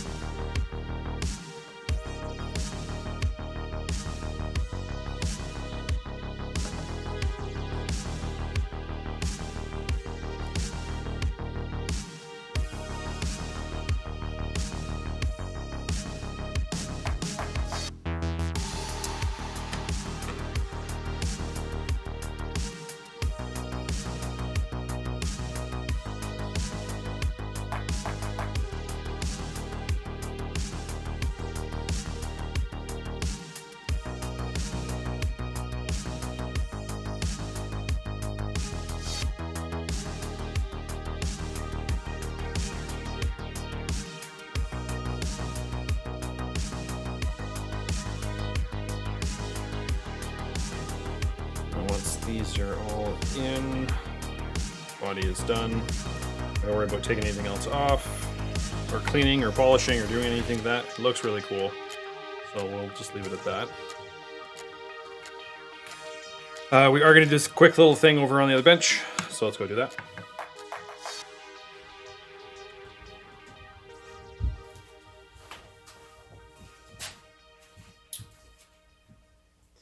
Again, just doing the same thing, just throwing a little bit of steel wool over the frets, not polishing, not scrubbing.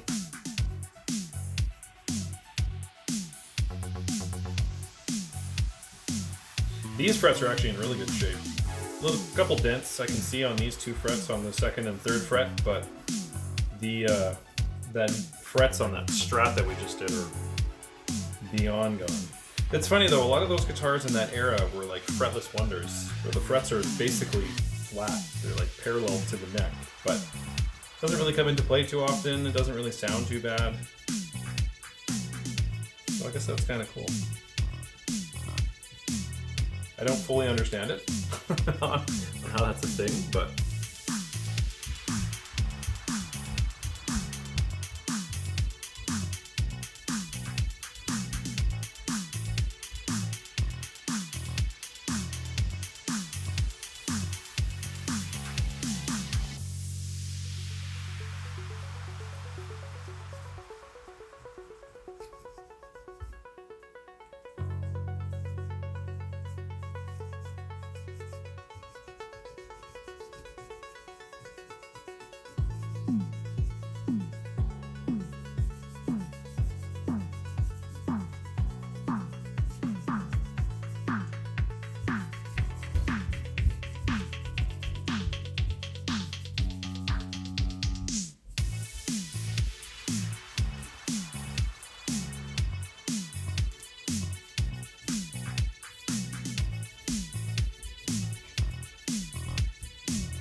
So there we have it.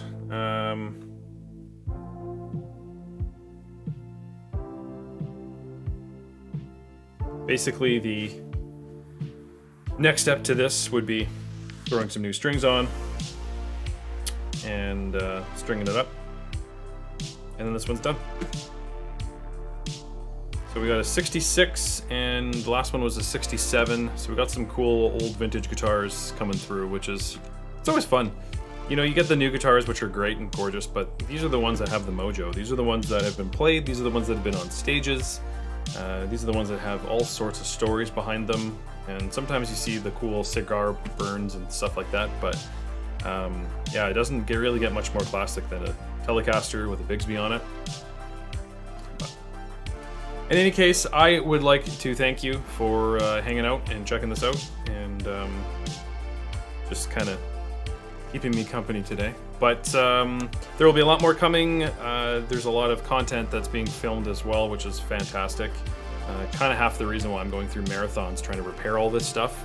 That way I have the ability of kind of multitasking and getting a lot of stuff done. So, but in any case, I hope you have a wonderful day.